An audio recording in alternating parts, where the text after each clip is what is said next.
The morning Harold Decker ran out of soup, he sat on the kitchen floor for a long time before he decided it did not matter. He had been sitting on floors a lot this week, not by choice and not by any failure of spirit, but because the chair at the kitchen table required him to push up from a seated position, and pushing up from a seated position without the wheelchair as a stepping block was the kind of thing that took more from him than he was willing to spend before 8 in the morning.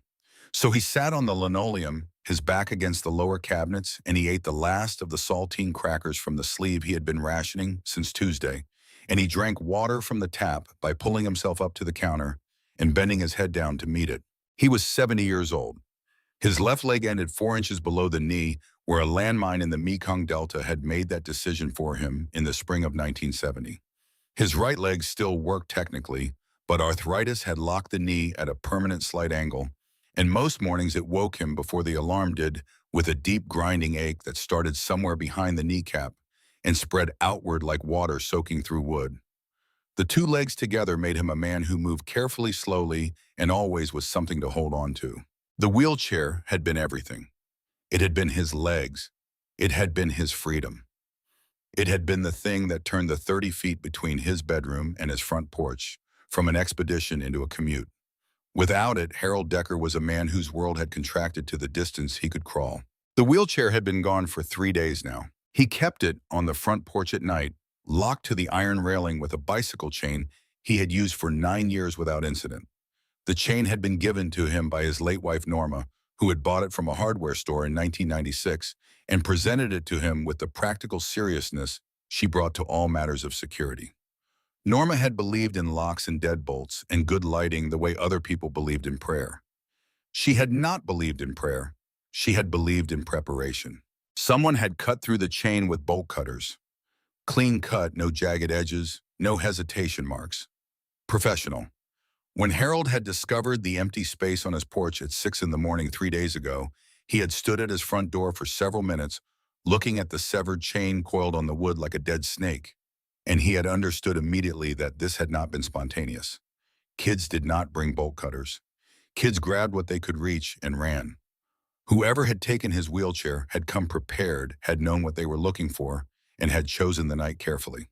Agnes Hollis had been out of town. Agnes lived next door to the left in the White House with the blue trim that she had painted herself the summer after her husband Dale died.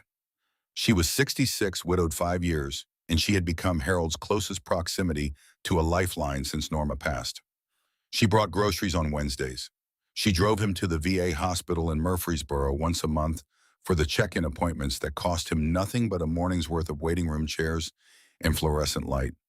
She called every evening at 7 to make sure he had eaten, not out of obligation, but because she had told him once that making sure somebody else was okay was the only thing that kept her from sitting in the quiet of her house and feeling the walls close in. Agnes had gone to visit her sister in Knoxville on Monday.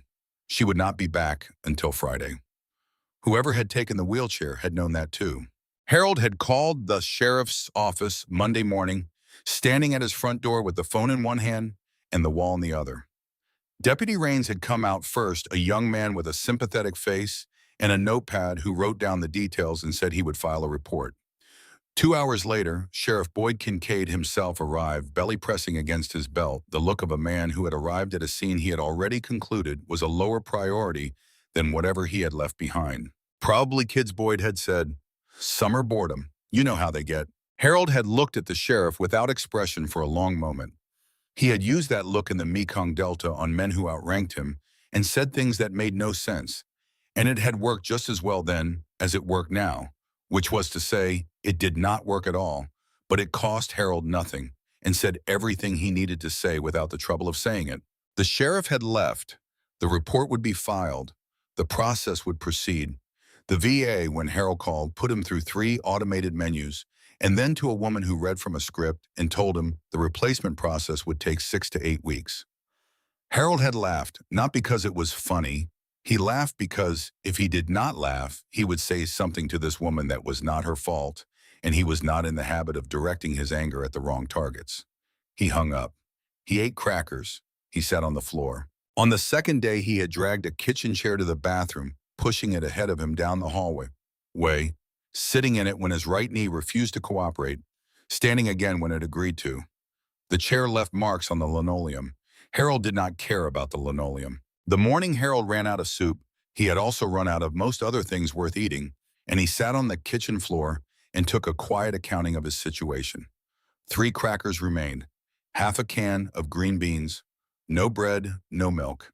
His prescription refill was at the pharmacy on Main Street 12 blocks away, a distance that on most weeks was a 10-minute wheelchair trip, and that now represented something he could not accomplish without an intermediate solution he had not yet found. He thought about calling someone. He had the phone in his hand for a while, turning it over, thinking through the list of people he might call and what it would cost him to call each one and what he would have to explain about why he had not called sooner. He was not a man who called for help.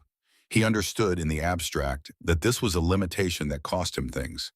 He had understood it since the VA benefits review 3 years ago, when he had declined to contest a decision he knew was wrong, because contesting required engaging with a process he did not trust, and not contesting had cost him $1,100 a month for 14 months until Agnes had gone to a meeting at the VFW on his behalf without telling him she was going, and had returned with the name of an advocate who had corrected the record in 6 weeks. He thought about calling Agnes.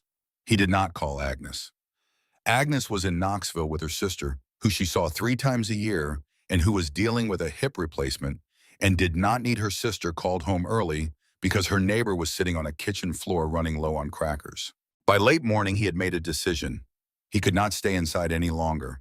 The walls of the house had a way of pressing inward when there was no movement in them, and Harold had learned this lesson during the first year after Norma died, when he had spent 3 weeks inside without real purpose and had emerged into the daylight feeling like a man who had forgotten what air tasted like. Movement was survival. It was not a preference. It was a requirement. He took the kitchen chair. He pushed it to the front door through the screen door that Norma had propped with a brick because the hinge was soft, and down the 3 porch steps one at a time with the deliberateness of a man who understood exactly what a fall would cost him. The step at the bottom had a weak board he had been meaning to fix for 2 years. He stepped around it. The July morning was already building towards something punishing. By 9, the air was thick and still, the humidity sitting against the skin like a second layer of clothing. Birchwood Lane ran east to west, 3 blocks of older houses on quarter-acre lots, the kind of neighborhood that had been built in the early 60s for working families and had aged along with its owners. Most of the original residents were gone now. What remained were the ones who had stayed, the ones like Harold, who had put down roots deep enough that the idea of pulling them out required more energy than the alternative. He pushed the kitchen chair ahead of him along the sidewalk. Sit, stand, push, sit. His arms were still strong. Decades of mechanical work had left him with the kind of forearm strength that does not disappear with age, only dims. He had been a mechanic for 31 years, first at a shop in Clarksville, then at his own garage on the edge of Collinsville, that he had run until his right knee decided the standing was no longer negotiable. He missed the work the way a man misses something that was also a part of his identity, not with grief exactly, but with the awareness of an absence that has changed the shape of what remains. The morning Harold had discovered the wheelchair missing, he had also noticed something he had not admitted to himself until now, sitting at the edge of the sidewalk in the July heat, with the kitchen chair in his raw hands and the pharmacy 12 blocks away. He had noticed that the bolt cutters had done clean work. Not hasty, not the work of someone improvising. The cut was at the middle of the chain, the strongest link, the one farthest from the railing, the one you would choose if you had assessed the chain before you cut it. Someone had assessed it. Garrison's Gas and Auto sat at the intersection of Route 70 and Mill Creek Road, 3 blocks from Birchwood Lane. It was the kind of establishment that looked exactly the same in every decade because the man who ran it believed that what worked did not need improvement. 2 pumps, a hand-painted sign, a small repair bay around the side, a wooden bench out front where the morning regulars gathered to discuss the weather as if it were breaking news. Dean Garrison had taken over from his father in 1994 and had changed nothing, including the cash register, which still opened with a physical key on a hook by the counter. Harold made it to this bench at 9:10. He sat down hard, his right knee protesting with a noise that was more sensation than sound, and he breathed for a while without trying to make it look like anything other than what it was. Dean came out with a bottle of water before Harold had to ask. Dean Garrison was a man of 62, with a face that looked like it had been left outside in the Tennessee weather for several decades, which was accurate, in the particular economy of speech that belongs to men who have spent their working lives in places where noise costs fuel and silence costs nothing. He set the water on the bench beside Harold and did not say anything about the kitchen chair at the edge of the lot or the sweat-soaked shirt or the raw hands. He sat on the other end of the bench and looked at the road, the way men at gas stations look at the road as the thing that brings what comes and takes what goes. "Harold, what in the world are you doing out here?" Dean said. "Didn't walk," Harold said. "Pushed a chair." Dean had heard about the stolen wheelchair. Everyone in Collinsville had heard by now. It was that kind of town, the kind where news moved faster than vehicles and arrived already interpreted. But hearing about it and seeing Harold drag himself 3 blocks on a kitchen chair were two different things, and Dean's face registered the difference the way faces do when information becomes real. "Sheriff, do anything," Dean said. Wrote it down. Dean went inside. He came back with a sandwich wrapped in wax paper and sat back down on the bench and did not say anything else for a while, which was one of the things Harold had always respected about Dean Garrison. The man understood that some silences were complete in themselves and did not need filling. It was in that silence that the motorcycle pulled in. Harold heard it before he saw it. A Harley-Davidson Road King, the engine with that particular low-rolling cadence that was distinctive and unmistakable, the sound of controlled power at low speed. Black and chrome with a leather saddlebag on the left side worn at the corners from road use. The man who swung off it was large, easily 6'3", with a gray-streaked beard that reached his sternum and arms that filled the sleeves of a leather vest covered edge to edge in patches. The center patch read Iron-Packed MC in an arc over a clenched fist holding a wrench. Below it, rocker patches, Tennessee, Nashville. He was about 50, maybe 54, with the kind of face that had seen weather and decisions and had not been softened by either. He pulled off his sunglasses and looked at the pump, then at the bench, then at Harold, with the direct and uncategorizing gaze of a man who sized up situations rather than people. Harold met the gaze without adjusting his expression. He had been looked at by larger men in worse places.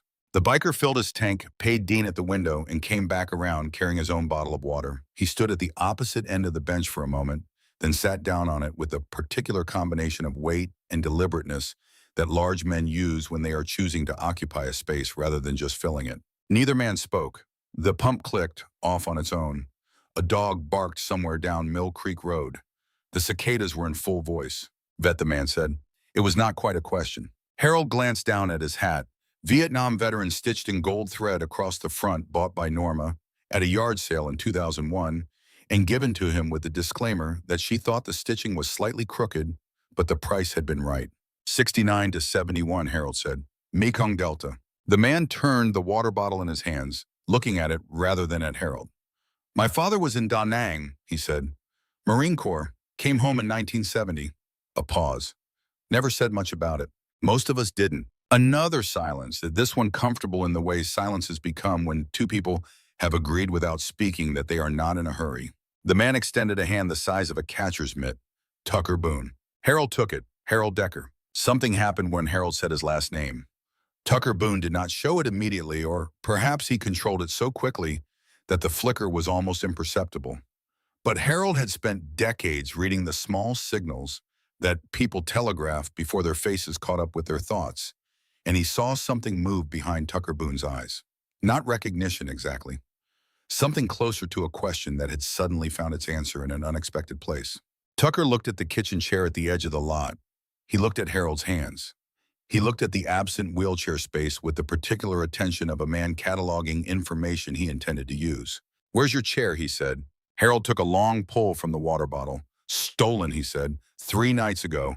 Cut the chain right off my porch. You report it." "Sheriff came," said probably kids. "Bolt cutters." Harold looked at Tucker Boone for a moment. "How'd you know that?" "Because that's not kids," Tucker said. "Kids grab and run. Bolt cutters means somebody came prepared." He was looking at the road now, the long, flat stretch of Route 70 going west toward the interstate. His jaw was set. "Somebody knew you'd be alone. My neighbor usually checks on me.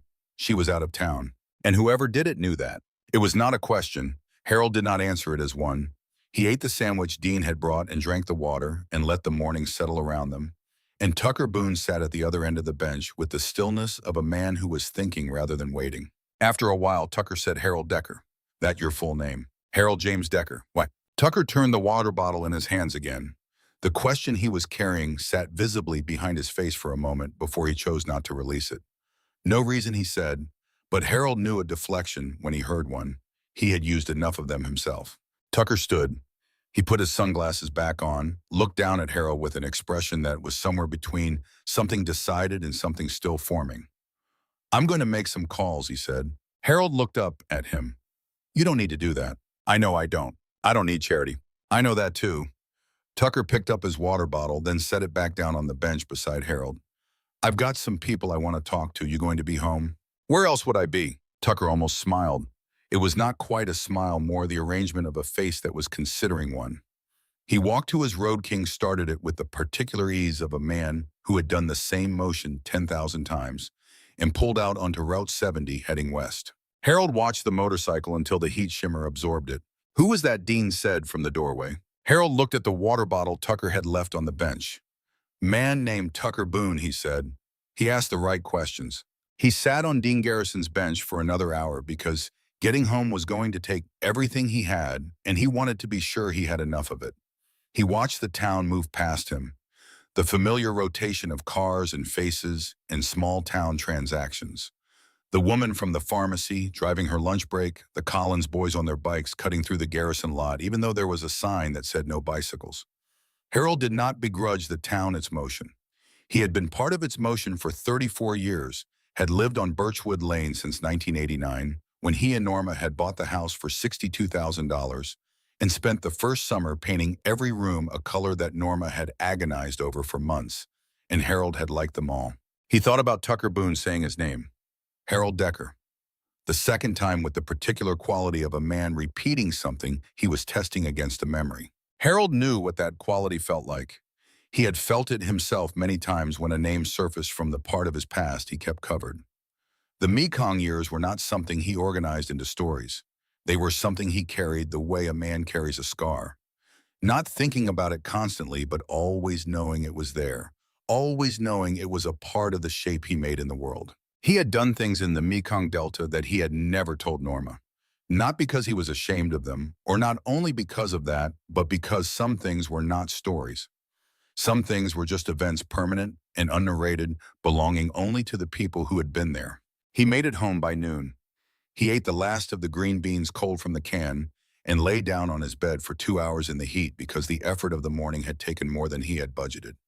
He did not sleep. He thought about Tucker Boone's face when he heard the name Decker. That evening, Agnes called.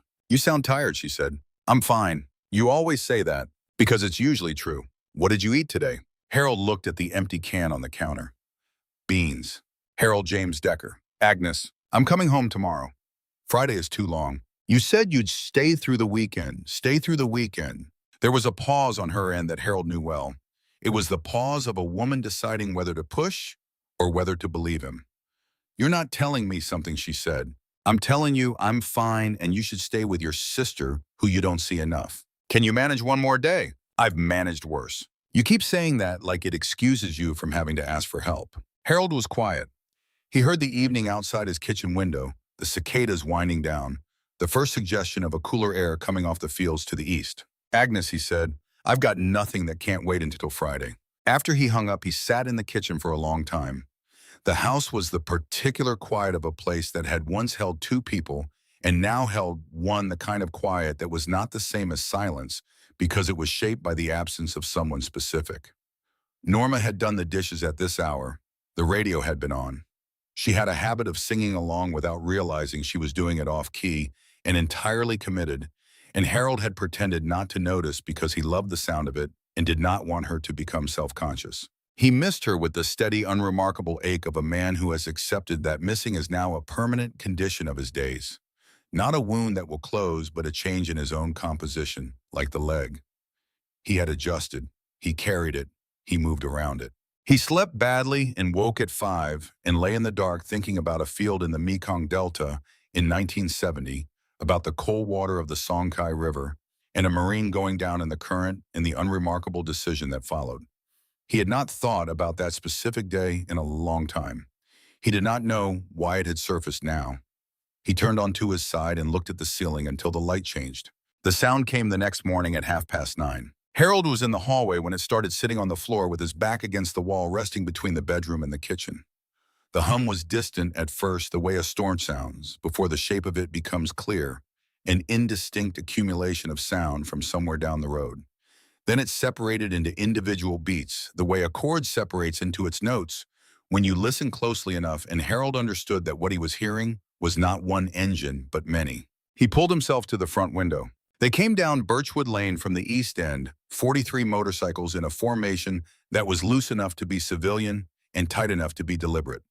Chrome catching the morning light, leather and denim and engine heat, the combined rumble of them moving through the air and through the walls and through Harold's chest at a frequency he felt before he heard it. They rode slowly, about 10 miles an hour, filling the street from curb to curb. At the front was Tucker Boone on the Black Road King. Harold watched the doors open. He watched Mrs. Patterson from the yellow house 3 doors down step onto her porch and put her hand over her mouth. He watched the Collins boys freeze on their bikes at the corner of Birchwood and Elm, 2 10-year-olds turned to statues. He watched Garrett Marsh step out of his front door across the street with a cup of coffee in his hand and stop mid-step, coffee going still, his face draining of its morning color. The motorcycles came to rest along the curb in both directions, engines cutting off in sequence until the last one faded, and Birchwood Lane held the kind of silence that only comes after a great noise, a silence with weight in it, a silence that meant something had arrived and had not yet declared itself. 43 men dismounted. Some were Tucker's age, graying, wearing their years in their faces the way men do when they have spent those years outdoors and in motion. Some were younger, 30 to 40, with the energy of men who were still in the middle of becoming whoever they were going to be. One of them, a broad-shouldered man of about 40, with a shaved head and a scar that ran from his left ear to his jaw, walked to Tucker's side with the unhurried precision of someone who always knew exactly where he needed to be. This was Wyatt Crenshaw, whose patch read Sergeant at Arms, and whose presence beside Tucker had the quality of a physical statement. Tucker walked up Harold's driveway. His boots on the gravel were the only sound on the block. He knocked on the front door, 3 solid knocks, the kind that meant business. Harold opened the door, holding the frame with both hands. Tucker looked at him.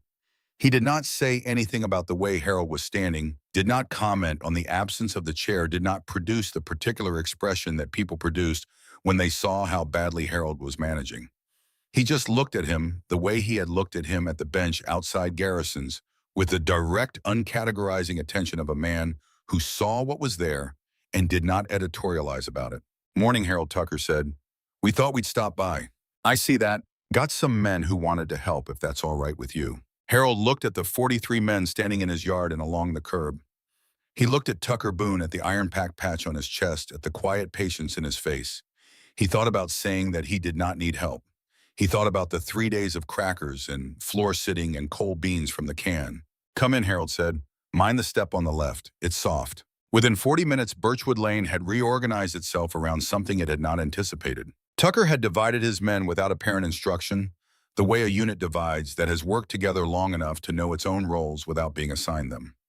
Wyatt Crenshaw took 6 men and began a quiet, systematic canvass of the block, moving from door to door, without aggression, with the specific patient manner of men who were asking questions and recording answers. A young man named Russell Flynn, barely 30, with a wide, honest face and hands that showed he worked with them, came to Harold's door, introduced himself, and asked with straightforward courtesy if he could take a look at the porch railing and the steps. Harold said yes. Russell and 2 others disappeared around the side of the house and came back with Harold's toolbox from the garage, which they had found by asking rather than searching. They began on the soft step first. Harold could hear the sound of the rotten board being removed and replaced the clean sound of a hammer doing what it was designed for. A man named Caldwell, heavyset and methodical, found Harold's old American flag still in the front window, where Harold had moved it months ago when the porch pole had wobbled. He went to his saddlebag and returned with a new flag still in its packaging. He asked Harold where the pole socket was. Harold told him. Caldwell replaced the flag with the careful, unhurried attention of a man who understood exactly what that piece of cloth meant to the man watching him. Harold sat in the lawn chair that Russell had found in his garage and brought to the porch, and he watched these men move through the business of his property with something that took him a while to identify because it had been absent long enough that he had stopped expecting it. They treated the place as if it mattered, not performing, not looking for approval, just working quietly with purpose. At the end of the block, Sheriff Boyd Kincaid's patrol cruiser appeared moving slowly. It parked at the curb and Boyd sat in it for a full minute before getting out and walking toward the congregation of motorcycles in leather with the expression of a man who had run a calculation and was not certain of the result. Tucker, Boyd said, nodding once. Sheriff, mind telling me what's going on here? Tucker looked at Harold. Then he looked at the sheriff with the level, unaccommodating patience of a man who had been asked a question that already had its own obvious answer. Harold Decker is a Vietnam veteran who had his wheelchair stolen off his porch 3 days ago, Tucker said. He called your office. You came out and told him it was probably kids. He's been dragging himself across his house on the floor since Monday. We came to help. Boyd shifted his weight. He looked at Harold. He looked at the 43 men standing in the yard. He looked at Jolene Price from the Collinsville Gazette, who had materialized at the edge of the property with a camera and a notebook, which meant someone had called her, and Boyd was aware in a way that made the back of his neck warm that whatever happened next was going to be on record. We're looking into it, Boyd said. I'm sure you are, Tucker said. The tone was not hostile. It was the tone of a man who has decided that a statement does not require a response. If there's any trouble, the sheriff started. There won't be, Tucker said. We're here to help Harold and find his wheelchair. We're going to do it legally in broad daylight, and we're not going to bother anyone who doesn't have information we need. You're welcome to stay and watch. Boyd looked at the street. He looked at the neighbors on their porches, at Jolene Price with her camera, at Harold Decker sitting in his lawn chair watching all of it, with the stillness of a man who has survived enough that the current situation, while unusual, does not exceed his operational parameters. The sheriff walked back to his cruiser. He sat in it. He did not leave. Wyatt's canvas produced the usual mixture of results that small neighborhoods produce when strangers begin asking questions. Most people cooperated with the polite wariness of citizens who are uncertain of the authority of the people asking, but certain of the social cost of refusing. They had seen nothing. They had heard nothing. They wished Harold well. They were sorry about the chair. Their faces did the work of people who know that what they are saying is incomplete. Wyatt moved through all of this without expression, thanking each person, noting what they said, and also what they did not say, the pauses and the redirections, and the moments when a person's eyes went somewhere other than the person they were speaking to. He knocked on the door of the house across the street, the white colonial with the American flag on a polished brass mount, and the lawn so precisely maintained it appeared to have been cut with a ruler. The door was answered by a man in his late 50s, wearing pressed khakis and a pale blue polo shirt with the logo of First Baptist Collinsville embroidered on the chest. He had the kind of handsome that comes from grooming, rather than features from haircuts, and pressed clothes and the particular confident posture of a man who has spent decades being looked at approvingly. His smile arrived on his face as smoothly as a practiced maneuver. Morning, the man said. Garrett Marsh, what can I do for you? Wyatt introduced himself, explained that he was asking neighbors if they had seen anything unusual in the past week, anything on the street in the evenings, any vehicles or persons they did not recognize. Garrett Marsh said all the right things. He said it was just terrible about Harold's wheelchair. He said Harold was a good man, a neighbor he had known for years, and this kind of thing should not happen in a town like Collinsville. He said he hoped the chair would be found. He said if there was anything he could do to help Harold, he hoped someone would let him know. He said it all in the smooth, cadenced way of a man who knew how to say the right things because he had spent a long time practicing them, and the practice had made it look effortless. Behind him in the hallway, a woman appeared. Garrett's wife, Connie Marsh, in a yellow dress carrying a dish towel that she was twisting between her hands in the slow, compulsive way of someone suppressing something. She was looking at her husband's back with an expression that was not visible from Garrett's angle, but was visible from Wyatt's, and Wyatt filed it the way he filed everything without reaction, without giving any indication that he had seen anything worth seeing. There was a moment, very brief, where Connie's gaze moved past her husband and past Wyatt to the garage door at the side of the house. The movement of her eyes was perhaps a quarter of a second. She looked back at Wyatt immediately the way a person looks away from something they did not intend to look at. Wyatt thanked Garrett Marsh for his time. He walked back to Tucker. The garage, Wyatt said. Tucker did not ask how he knew. In 12 years together, Tucker had never needed to ask Wyatt how he knew what he knew. Wyatt's ability to read a room, a street, a person was the kind of gift that could not be explained and did not need to be. Tucker trusted it the way he trusted the road under his wheels. Tucker walked across the street. Wyatt walked beside him. Russell Flynn fell in 3 steps behind. Garrett Marsh answered the door again, the smile still in place. The practiced ease of a man who had expected this and had already rehearsed his next position. Something else, he said. Your garage, Tucker said. Mind if we take a look? The smile stayed, but something under it shifted. The load-bearing structure of the expression changed without the surface of it showing the change the way a building looks fine from the outside, while something in its foundation is quietly deciding. My garage, Garrett said. Why would you want to look in my garage? Because I think Harold's wheelchair is in there. The street heard this.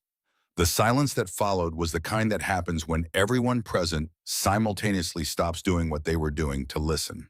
Garrett laughed. It was a short, manufactured sound, the kind of laugh deployed specifically to make an accusation appear too ridiculous for serious engagement. That's absolutely absurd, he said. I'm a deacon at First Baptist. I've been Harold's neighbor for 14 years. Why on earth would I steal his wheelchair? I didn't say you stole it, Tucker said. I said I think it's in your garage. Open the door. We'll know in 10 seconds. He paused. If I'm wrong, I'll apologize in front of every person on this street. Garrett looked past Tucker at the 43 men. He looked at Boyd Kincaid's cruiser at the curb at Boyd sitting in it watching. He looked at Jolene Price with her camera raised. He looked back at his house at Connie, standing in the hallway with the dish towel, and Connie was not looking at him anymore. She was looking at the floor. Garrett, Connie said quietly. Her voice carried across the porch in the stillness. Just stop. The garage door went up. Harold's wheelchair sat in the corner beside a riding mower and a shelf of paint cans. The bicycle chain Harold had locked it with was coiled on the workbench, cut clean at the link, a testament to planning. Beside the chain lay a pair of bolt cutters with rubber grip handles, clean and unused since the single purpose they had been acquired for. Nothing hidden, nothing disguised, just sitting there in the garage of the man who organized the church food drive and served as deacon and waved from his driveway and said the right things to the right people in the right order. Tucker walked into the garage. He picked up the wheelchair the way he might pick up something that had been taken from someone it belonged to with care, without ceremony. He carried it across the road and set it at the bottom of Harold's porch steps. Harold looked at his wheelchair. He looked at it for a long time. The worn armrests, the squeaky left wheel that had needed servicing for a year, the small scuff on the right footrest where he had caught it on the doorframe of the VA waiting room. He knew this chair the way you know a thing you have depended on completely, all its specific qualities, its particular failures and reliabilities.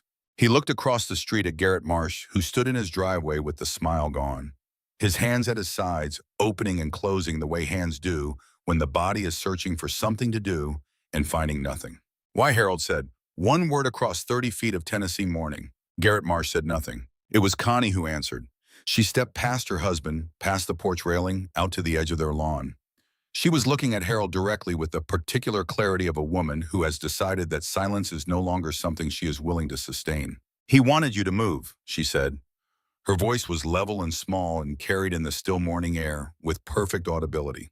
He said the house would sell for twice as much if yours wasn't next door. He said a disabled man on the porch was bringing down the property values. He said the flag needed replacing. He said it looked like nobody cared. Harold sat in his porch chair and listened to this. 14 years of the wave from the driveway without eye contact, the flag on the polished brass mount, the lawn cut with a ruler, the man in pressed khakis organizing the food drive and serving as deacon and saying the right things to the right people. 14 years of a neighbor who Harold had believed was simply a man of different habits, a man who kept to himself in ways that were not unfriendly. 14 years of a man who had looked at Harold Decker and seen an inconvenience that needed to be removed. Boyd Kincaid got out of his cruiser. He walked to the Marsh driveway with his notepad, and he began writing in it with the careful, unhurried attention of a man who was no longer in any hurry to be somewhere else. Tucker stood at the foot of Harold's steps and said nothing. He did not need to. The morning had said everything that needed to be said. Harold looked at his wheelchair. He looked at his porch, the repaired step, the new board still pale against the old wood. He looked at the flag Russell Caldwell had replaced bright and straight in the morning air. He reached out and put his hand on the armrest of his wheelchair. The metal was warm from the sun. He did not know yet what Tucker Boone carried in his chest when he heard the name Harold Decker. He did not know about the man in Da Nang who had come home with a silence that ate him from the inside.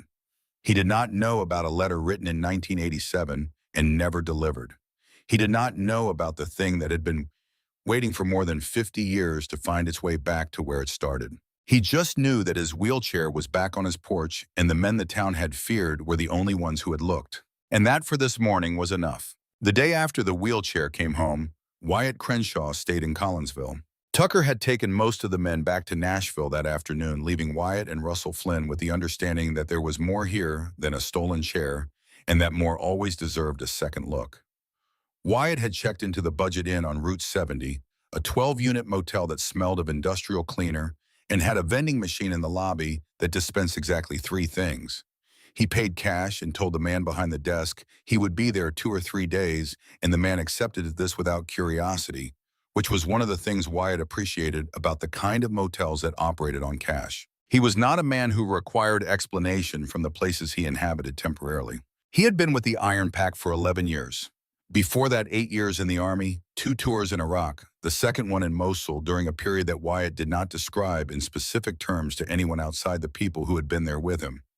He had come back with a particular skill, not a marketable one in the conventional sense, not something that transferred cleanly to a civilian resume, but useful in the ways that skills born from sustained and purposeful attention are useful. He could read the thing people were hiding the way other men read weather. He knew when the surface of a situation was not the situation. The surface of what had happened on Birchwood Lane was Garrett Marsh, and the bolt cutters, and the wheelchair in the garage. That was clean, that was documentable.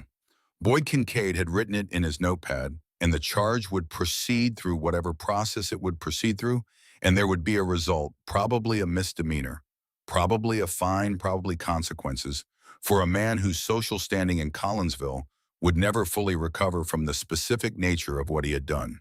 But Wyatt had felt standing at Garrett Marsh's door the morning before that the surface was not the whole of it.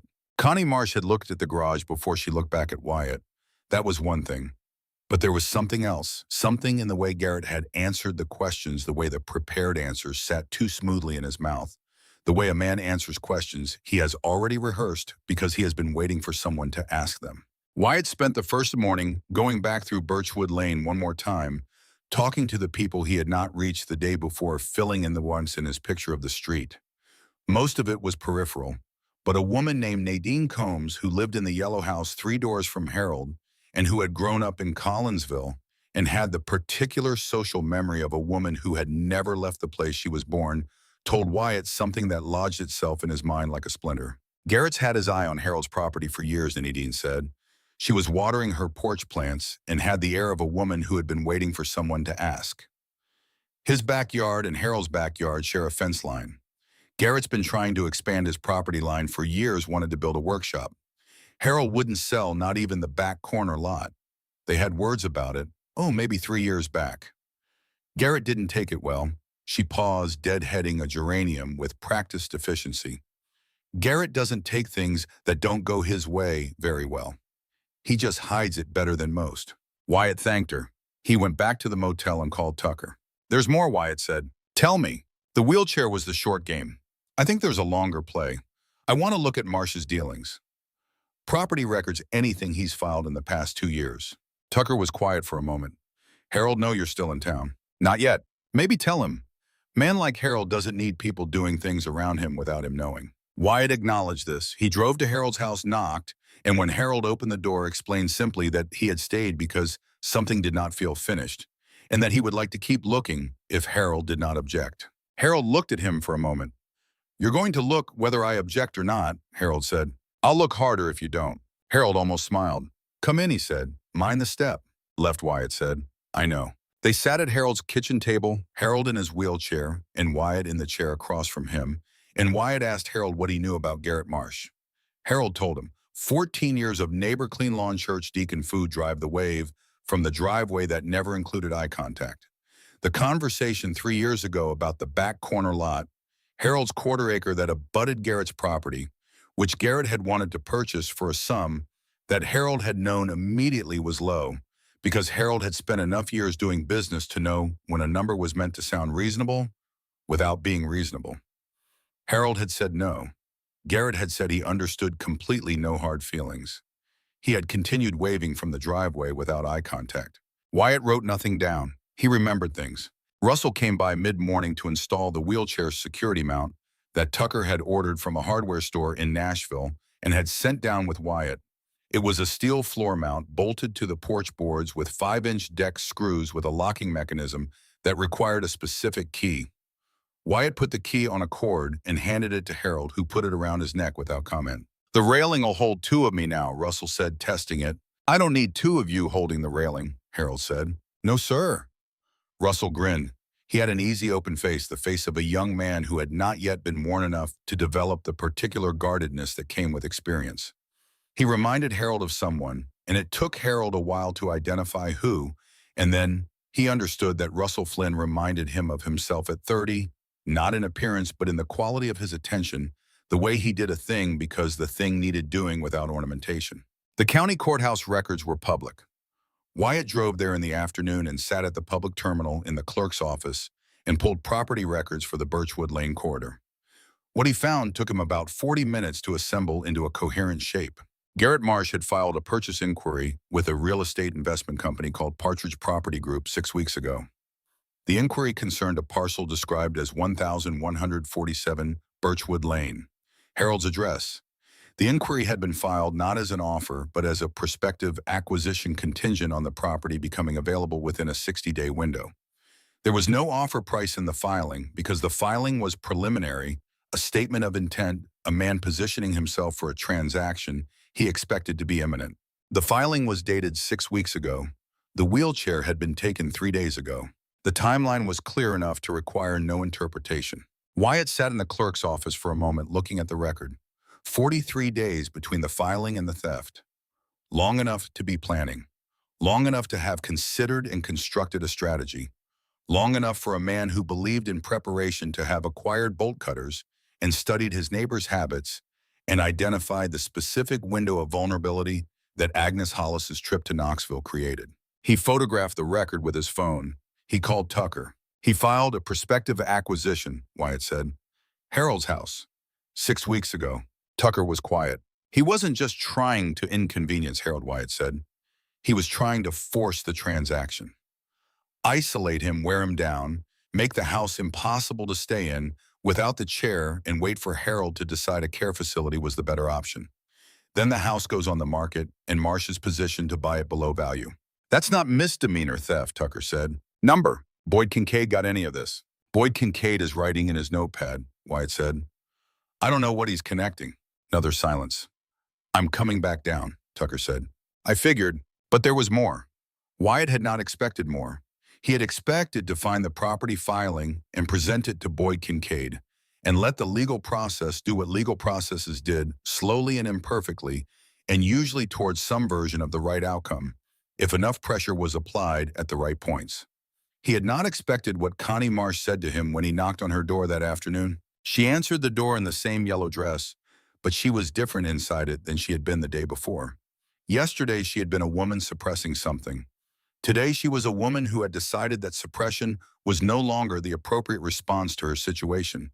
She had been crying, or had been a while ago, and had arrived at the dry, clear-eyed place that comes after. I was wondering when someone would come back, she said. She stepped back and opened the door wider. You should come in. Wyatt came in. The house was orderly and impersonal in the way of houses that have been maintained rather than lived in, where function has taken precedence over comfort for long enough that the distinction has been forgotten. Connie sat at the kitchen table and folded her hands on it and looked at Wyatt with the directness of a woman who had been indirect for too long and found the alternative exhausting. The wheelchair was Garrett's idea, she said. The whole of it. The property filing the plan to isolate Harold until Harold decided the house was too much for him to manage alone. She paused. I knew. I want you to know that. I knew, and I said nothing to anyone, and that's something I'm going to have to think about for a long time. When did the plan start? Wyatt said. After Harold refused to sell the corner lot. 3 years ago. That's when Garrett started. She pressed her lips together. He said Harold was going to move eventually anyway. Everybody on the street could see Harold was struggling, and it was only a matter of time before the VA or a social worker decided he needed to be in a facility. Garrett said all he was doing was helping time move a little faster. By taking his wheelchair. By taking his wheelchair. She looked at her folded hands. Garrett also. She stopped. Started again. He also filed a report with the VA about 6 months ago. He told them he was a concerned neighbor and that he had observed Mr. Decker showing signs of being unable to adequately care for himself, that he had seen him fall on the porch steps, that he was concerned about fire safety leaving the stove on things like that. She met Wyatt's eyes. None of it was true. Garrett fabricated it. Wyatt was still. He had been in enough situations that required stillness to produce it instinctively. But this particular stillness was a deliberate choice, because what Connie Marsh had just told him was the kind of information that required a very careful response. He filed a false report with the VA, Wyatt said. Yes, to trigger an evaluation. He said if the VA decided Harold couldn't self-care, they'd place him. A placement would move him out of the house. Then the house would have to sell because Harold wouldn't have the income to maintain it from a care facility, and there were no family members to take over. Connie's voice was steady throughout this, the steadiness of a woman who has prepared what she is going to say and is now saying it with the focus of someone crossing a distance they are not sure they have the legs for. Garrett had it all worked out. He called it planning ahead. Wyatt thanked her. He asked if she would be willing to put what she had told him in writing, and Connie said yes immediately without hesitation, the way people say yes when they have already decided that whatever the cost is, they are willing to pay it. He called Tucker again from the car. He filed a false VA report, Wyatt said. 6 months ago, trying to trigger a welfare evaluation that would lead to Harold being placed in a facility. Tucker did not say anything for a long moment. What kind of person, he said, and then stopped. The prepared kind, Wyatt said. Is Harold? Harold doesn't know yet. I need to tell him before this goes to Boyd. I'll be there by tonight. Wyatt drove to Harold's house.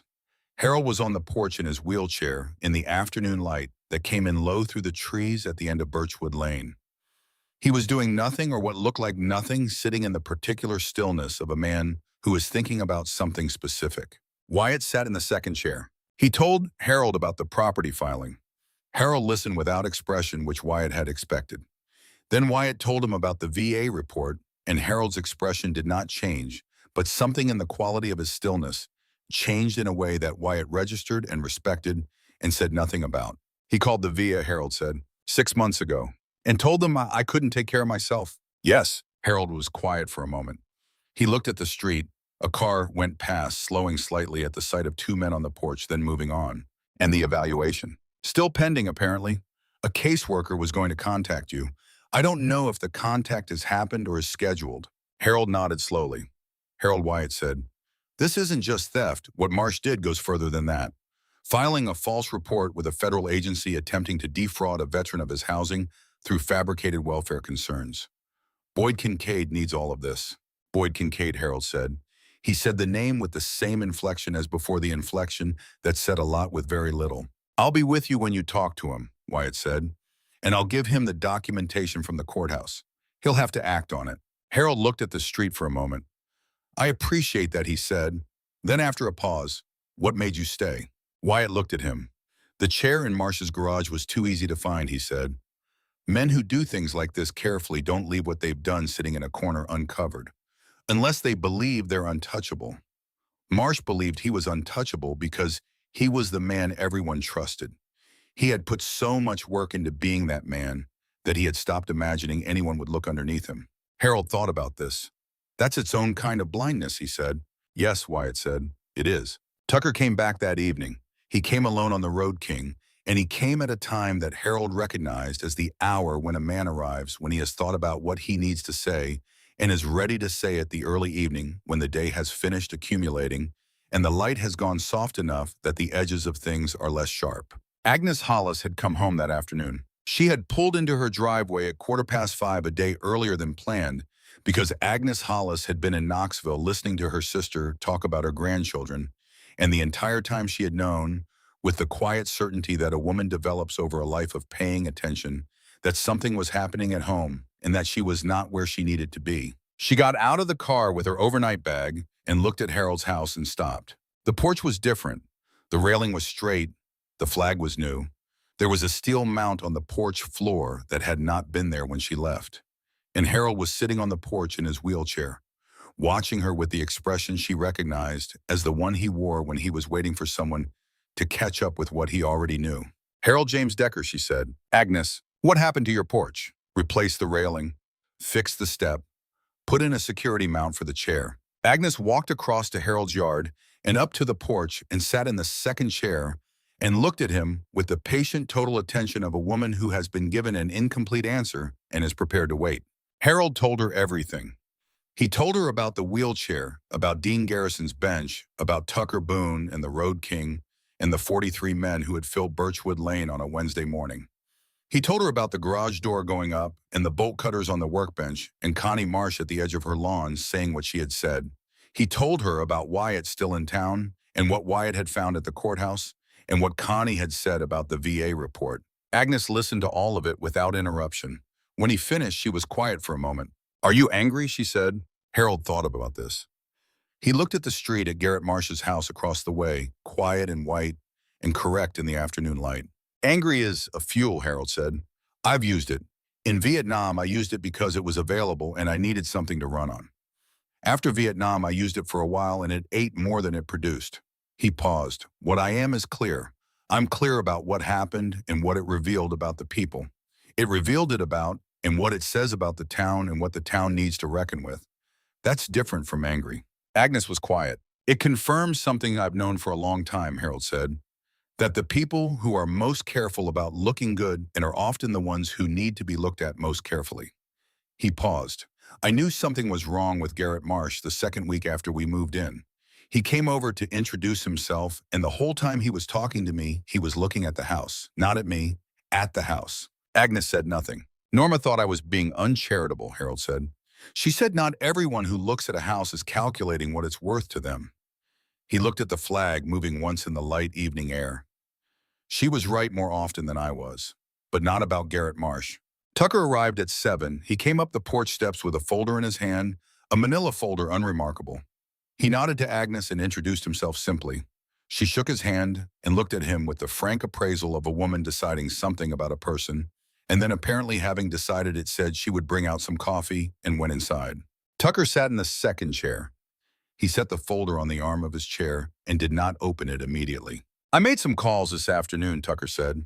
Harold waited. "To the VA hospital in Nashville, the one where my father died in '94. Tucker looked at the folder. "I asked them to pull his records. They can't release medical records to me directly, but there are people I know who can access service records. There's a separate file, service records and commendation records. Those are more accessible." He opened the folder. "Robert Boone Marine Corps, Da Nang, 68 to 70, received a Purple Heart in November of '69. He looked at Harold. In his file, there's a notation. February 17th, 1970. Pulled from the Song Kai River by a soldier from the 9th Infantry Division. The soldier's name is in the notation." Harold looked at him. "Harold James Decker," Tucker said. The evening settled around the porch. From inside the house came the sound of Agnes in the kitchen, the small domestic sounds that Harold had learned to notice in the 3 years since Norma learned to notice and be grateful for the evidence that someone else was present. "He wrote it down," Harold said. "He wrote it down," Tucker said. "The whole thing, the date, the location, your name, your unit. He wrote down that you went in after him without hesitation, that the current was strong enough that you nearly went under too." Tucker closed the folder. He kept a service journal. Most of it is standard field notes, but the entry for February 17th is longer than the others. He described it in detail. He described the look on your face when you pulled him out. He said you looked like a man who had done something practical rather than something extraordinary, like it had not occurred to you that there was any other option. Harold looked at the street. He remembered February 17th. He remembered the cold of the river and the weight of the current and the particular quality of the light on the water. He remembered the Marine going down, and the decision, which Tucker was right, had not felt like a decision, had felt like the only possible continuation of the next few seconds. He remembered getting the man to the bank and leaving him there without learning his name, because there was other business and names were less important than the immediate fact of the man being alive and on dry ground. He had not thought about it as extraordinary because it had not felt extraordinary. It had felt necessary. He had done many necessary things in the Mekong Delta. The river and the marine lived in the category of things he had done that needed doing and had not required reflection afterward. He had not known for 54 years that Robert Boone had written it down, that Robert Boone had carried his name through a war and a homecoming and 24 years of civilian life and a long, slow dying in a VA hospital in Nashville, carrying the name Harold James Decker and the debt he felt he owed to it. Agnes came out with 2 mugs of coffee and set them on the porch railing and went back inside because she was a woman who knew when a conversation needed its space. Harold took the coffee. He held it in both hands. "He tried to find me," Harold said. "It was not quite a question." "I believe so," Tucker said. "I think he tried and couldn't, or tried and lost his nerve, or both."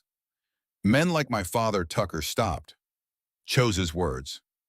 Men who came back the way he came back, who brought the silence home with them and kept it, they found it very difficult to do the things that would have helped them. The asking, the saying, the going to someone and putting the weight of it in words. He looked at Harold. "He died with your name in a file and what he needed to say unsaid." Harold was quiet. "After my father died, I went through his things," Tucker said. "I found the journal. I found the February 17th entry. I spent some time looking for a Harold James Decker from the 9th Infantry Division who served in the Mekong Delta in 1970. I found 3 men with variations of that name. I wrote to 2 of them. One was deceased. One wrote back and said I had the wrong man. And the third," Harold said, "the third I couldn't locate. The address I had was from the 80s, no forwarding records that I could access." Tucker looked at Harold. "I stopped looking about 8 years ago. I told myself if it was meant to find its place, it would find it. And here we are." "And here we are," Tucker said, "because somebody stole a wheelchair and you pushed a kitchen chair 3 blocks in the Tennessee heat and sat down on a bench." Harold turned the coffee mug in his hands. "Robert Boone," he said finally. "Tell me about him. Not the service record, him." And Tucker told him. He talked for a long time while the evening light shifted and the coffee cooled and the street settled into its nighttime quiet. He talked about a man who had come home from Da Nang with trembling hands and a silence that his wife called the war and his children called the mood, and that no one ever called by its correct name because the correct name did not exist yet or was not being used yet by the people it needed to reach. He talked about a man who had worked 30 years in a machine shop in Nashville, who had been steady in the ways that mattered and unreachable in the ways that also mattered, who had coached Little League when Tucker was 8 and 10 and 12 with a focus and patience in that specific context that seemed to be the one place the silence did not follow him. He talked about a man who had said once when Tucker was 17 and asking about the war with the particular insistence that demands access to the things adults keep closed, that you carry the people who saved you. You carry them the same way you carry the ones you couldn't save. You carry them because they became part of your structure and you can't take them out without the whole thing changing shape." Harold listened. When Tucker finished, Harold said, "He sounds like a man I would have been glad to know." "He would have been glad to know you said that," Tucker said. Harold told Tucker about his own father's life after Vietnam. Not the service record and not the river. The life. He told him about the machine shop in Clarksville where Harold had worked his first year back before the leg had taken the kind of permanent toll that required him to rethink his relationship with standing. He told him about the other men he had known who had come back the same year, the ones who had found their way to something like stability and the ones who had not, and the particular indistinguishability between those two groups in the first years when everything was still in motion and nobody could tell yet who was going to find solid ground and who was going to keep sliding. He told Tucker that the men who came back from Vietnam were not a single thing. They were not broken in the same ways or healed in the same ways or silenced in the same ways. What they shared was the fact of having been there, and after that they diverged in every direction that human beings can diverge, in which was every direction there was. He said, "I think the men who could not ask for help were not men who didn't know they needed it. I think they were men who had spent a long time in places where asking for help was a liability, where showing the weight was showing weakness, and the lesson stuck even after the situation that required it was over. You don't unlearn that kind of thing easily. Sometimes you don't unlearn it at all." Tucker had listened fully and without interruption. When Harold finished, Tucker was quiet for a long moment. "I think you were right," Tucker said. "I think my father never unlearned it. He carried it all the way to the end and never put it down once, except when he was coaching Little League. He was a different man on a baseball field, patient in ways he couldn't manage to be anywhere else." Harold thought about this. "Maybe that was where it went," Harold said. "The part of him that had room for lightness. Maybe it went to the field so it could have somewhere to be." Tucker looked at Harold for a moment. "Yeah," he said, "maybe that's exactly where it went." They sat on the porch until the night was fully and two men in the dark carrying the same weight from different angles, and the street was quiet around them. And inside the house, Agnes quietly turned off the kitchen light and sat for a while in the living room, in the particular way of a woman who has decided that some things can wait until morning. There was something Harold needed to say, and he was finding his way to it through the usual internal traffic of a man who did not say things easily. "Tucker," he said. Tucker looked at him. "When you go, wherever you go to talk to him, tell him it mattered," Harold said. "Tell him every man I went into that river for mattered." Tucker was still for a moment. Then he nodded once with the contained precision of a man who has just received something he came a long way to find and does not intend to diminish it by saying too much about it. They sat in the dark for a while longer, and then Tucker stood and said he was at the Budget Inn down on Route 70, and that tomorrow there was something else he wanted to discuss. If Harold was willing, something about the VA review. And Harold said he was willing, and they said goodnight with the economy of men who have said the things that needed saying and do not need to pad what follows. Harold sat on his porch alone after Tucker left in the dark and the warmth of the Tennessee summer night, and he thought about Norma, about the specific, unrepeatable quality of the decades they had shared in this house, about her singing off-key in the kitchen with the radio on, completely committed, not knowing he was listening, about the way she had held things for him when holding things was what he needed, and had pushed when pushing was what he needed, and had known the difference between the two with an accuracy that had never ceased to seem remarkable to him. He put his hand on the armrest of his wheelchair. The metal was cool now, the day's heat fully gone. He looked at the street. He went inside. The box was on the shelf in the bedroom closet above the hanging clothes. Harold had known it was there. He had known it was there for 3 years, since the week after Norma's funeral, when Agnes had helped him sort the house into what needed to be done immediately and what could wait, and the box had been in the category of what could wait and wait. It had through 3 winters and 3 summers, and the gradual accumulation of days that constitutes a life continuing in the absence of the person who had given it most of its shape. It was a shoebox covered in leftover wallpaper from the kitchen renovation of 2004, a small domestic decision that had made it look intentional, like an object that had been chosen rather than improvised. Norma had that quality, the ability to make practical things look considered. Harold had spent 38 years watching her do it and had never fully understood the mechanism. He asked Tucker to get it down from the shelf. Tucker did so without comment, with the understanding that a man asking you to reach something from a high shelf is telling you as much as he is choosing to tell you. Harold set the box on his lap at the kitchen table with Tucker across from him and Agnes at the counter, pretending to be engaged with something else, which Harold found touching in its inadequacy and did not mention. He opened it. The box contained what he had expected. Norma's handwriting on envelopes on cards, a birthday card Harold had given her in 1997 that she had apparently considered worth keeping, photographs of Harold's mother who had died in 1991, a copy of the deed to the house, a Christmas card from 1999 from Norma's sister in Raleigh, and near the bottom, a white envelope, business size, slightly yellowed at the edges. The address on the front was Harold's Clarksville address.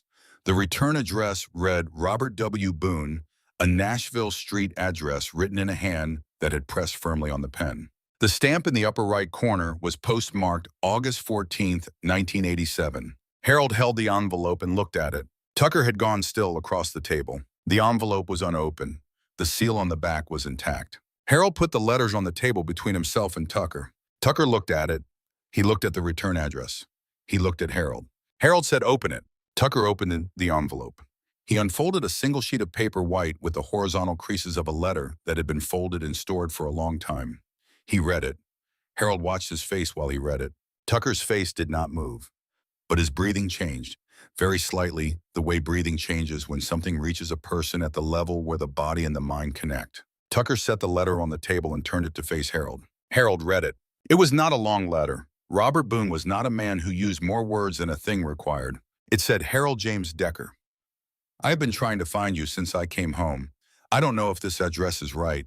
I don't know if you'll read this, but I've been carrying what I need to say since February 1970, and it's gotten heavy enough that I have to put some of it down somewhere. You went into that river without hesitating. I was going under, and you came in after me, and you pulled me out, and you left before I could even ask your name. I found out your name afterward from the unit records. I looked for you. I hope you are well. I hope your life is what it deserves to be. I have 2 sons and a good job, and I wake up every morning and I know that you're the reason I can do that. I have never been able to say what that's worth, but I know it's worth everything. I'm sorry this letter took 17 years. I should have found a way sooner. If you ever receive this and want to meet, you can write to the address above. I would consider it an honor. Robert Boone. Harold read it twice, then he set it down. Agnes at the counter had stopped pretending to do something else. She was looking out the window over the sink. Tucker was looking at the letter. He found you, Tucker said. His voice was different than it had been, more compressed as if the space inside it had gotten smaller. He found me, Harold said. Norma must have received it during a period I don't know about and kept it. He paused. She sometimes kept things from me that she thought would cost me more than they were worth during some of the harder years. She didn't always get it right. Tucker was quiet. She didn't get this one right, Harold said without rancor, with the plain assessment of a man who loved someone completely and still knew where they had been wrong. Tucker looked at the letter for a long moment. He would want you to know, Tucker said, that he was glad to be alive. Whatever the years cost him, whatever the silence cost everyone around him, he was glad to be alive. I know, Harold said. Do you? Harold looked at Tucker Boone, at the face of Robert Boone's son, at the 54 years of a man's life that would not have existed without a cold February river and a decision that had not felt like a decision. I've always known, Harold said. I didn't need a letter for that. Tucker looked at him. Something in Tucker's face opened briefly the way a window opens to let in air, and then settled again into the composed, particular face of a man carrying something heavy that he has learned to carry without showing the weight. No, Tucker said. I suppose you didn't. They sat at the kitchen table in the late afternoon while the sun moved across the floor and the refrigerator hummed, and Agnes quietly left the kitchen and left them to it, understanding that certain conversations require witnesses only for the beginning and that the rest belongs to the people having it. Harold told Tucker about the river. He had not told this story to anyone, not to Norma, not to a doctor, not to the men at the VFW post, where he had briefly years ago attended a few meetings before deciding that organized remembrance was not how he wanted to carry what he carried.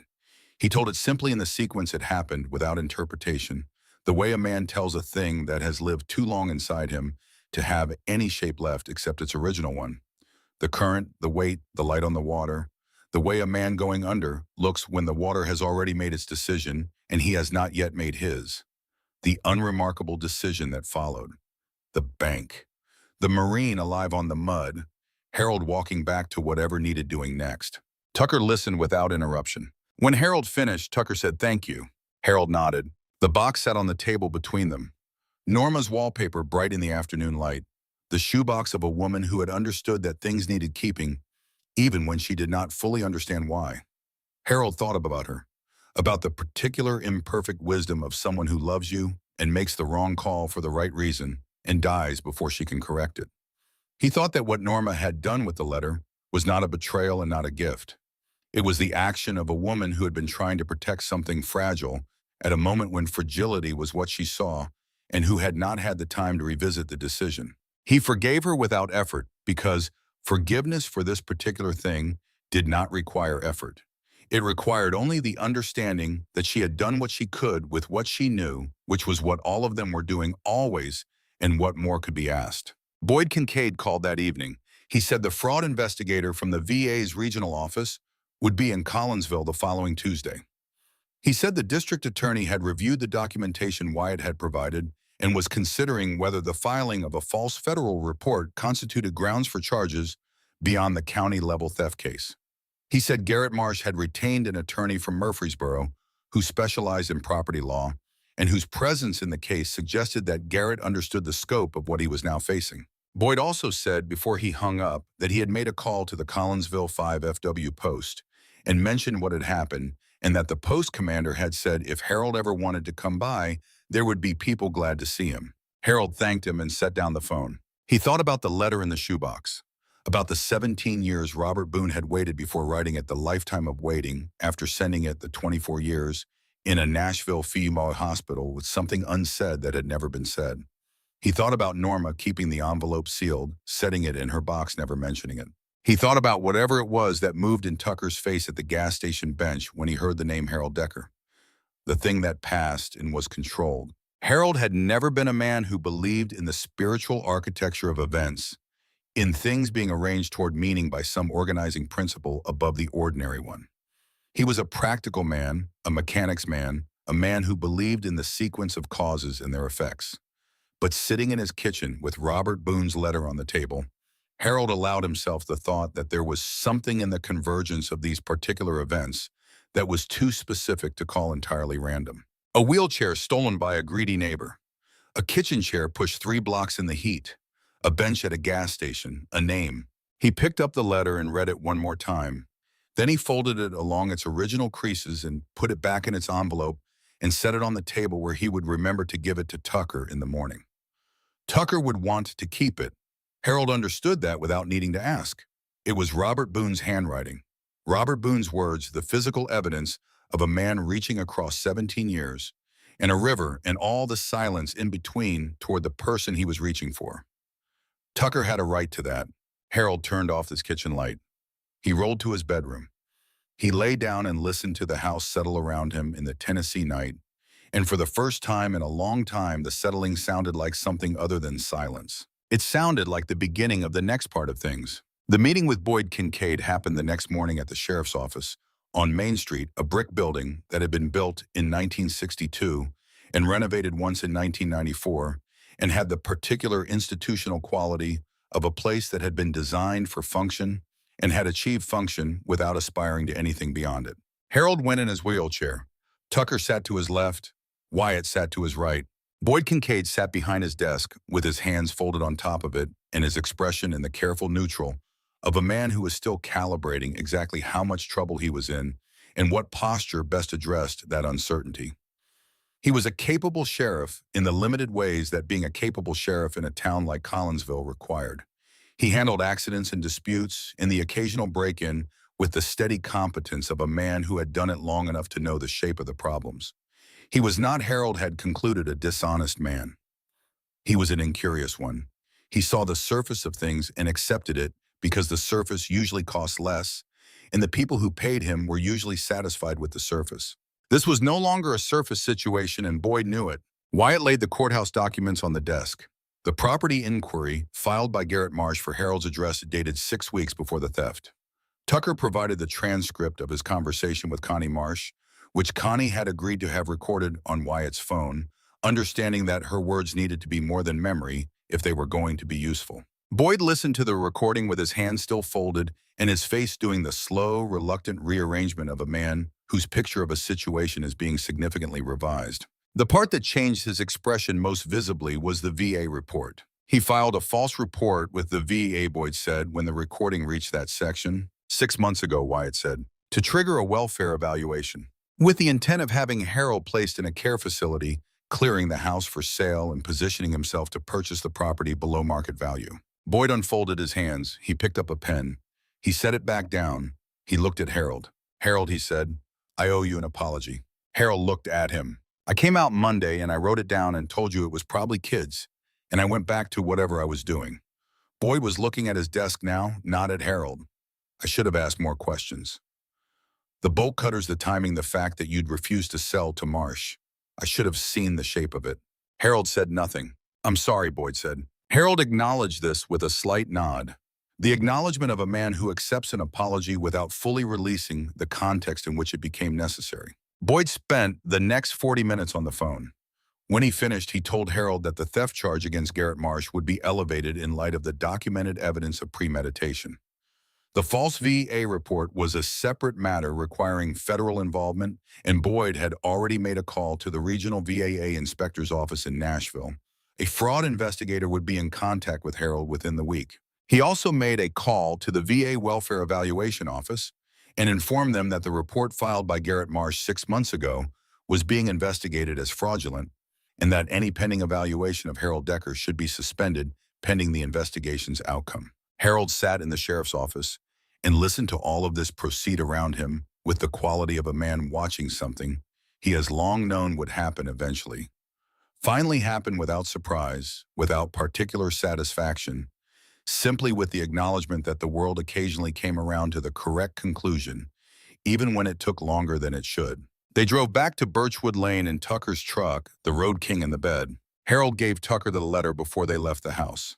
He took it from the table where he had set it the night before and held it out to Tucker, and Tucker took it the same way, understanding that what was being given was not the paper and the words, but the evidence of a man reaching through time toward the right person, and the confirmation that the reach had eventually found its mark. Tucker held the envelope for a moment, then put it in his vest pocket with the careful deliberateness of a man placing something in the safest place he has. The V, a fraud investigator, a woman named Sandra Gillet, in her early 40s, who wore her authority without display, arrived in Collinsville the following Tuesday.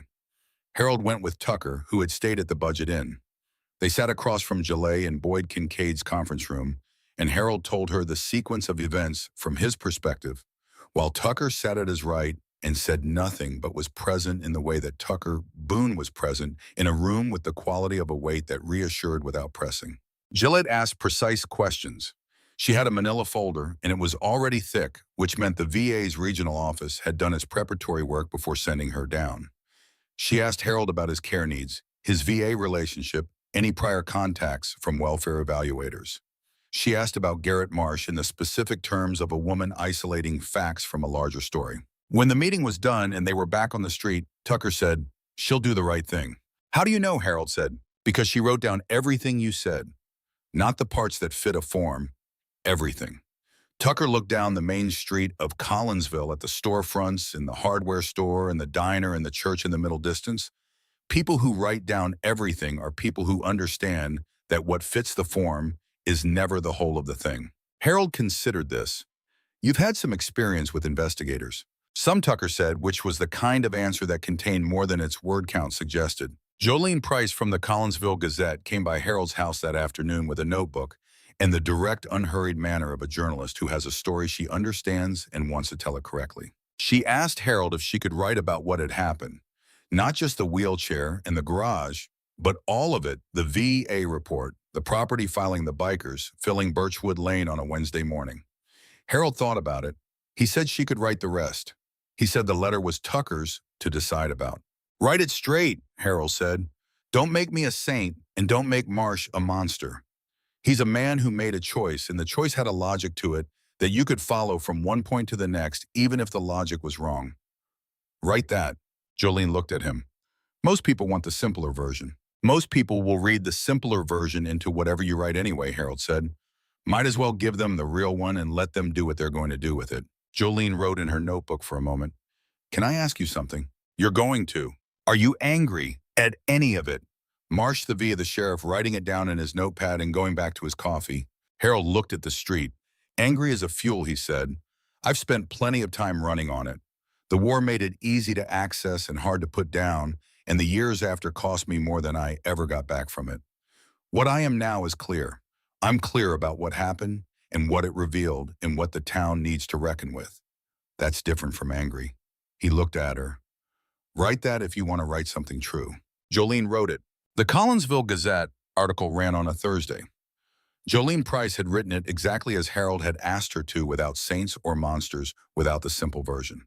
She had written it as the story of a street and what the street discovered about itself when it was pressed to look clearly. The article was careful and specific and used Harold's own words where they were better than her paraphrase, which was most places. It was picked up by the Chattanooga paper on Friday and the Nashville Tennessean on Saturday.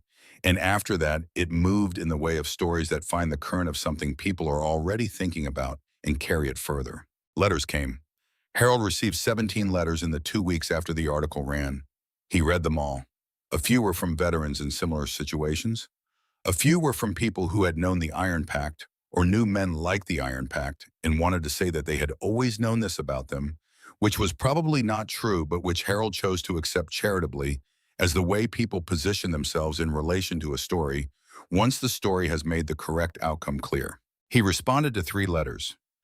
One from a veteran in Georgia who was having trouble with his own VA benefits process, and whom Harold referred to a contact he had gotten from Sandra Jolet's office.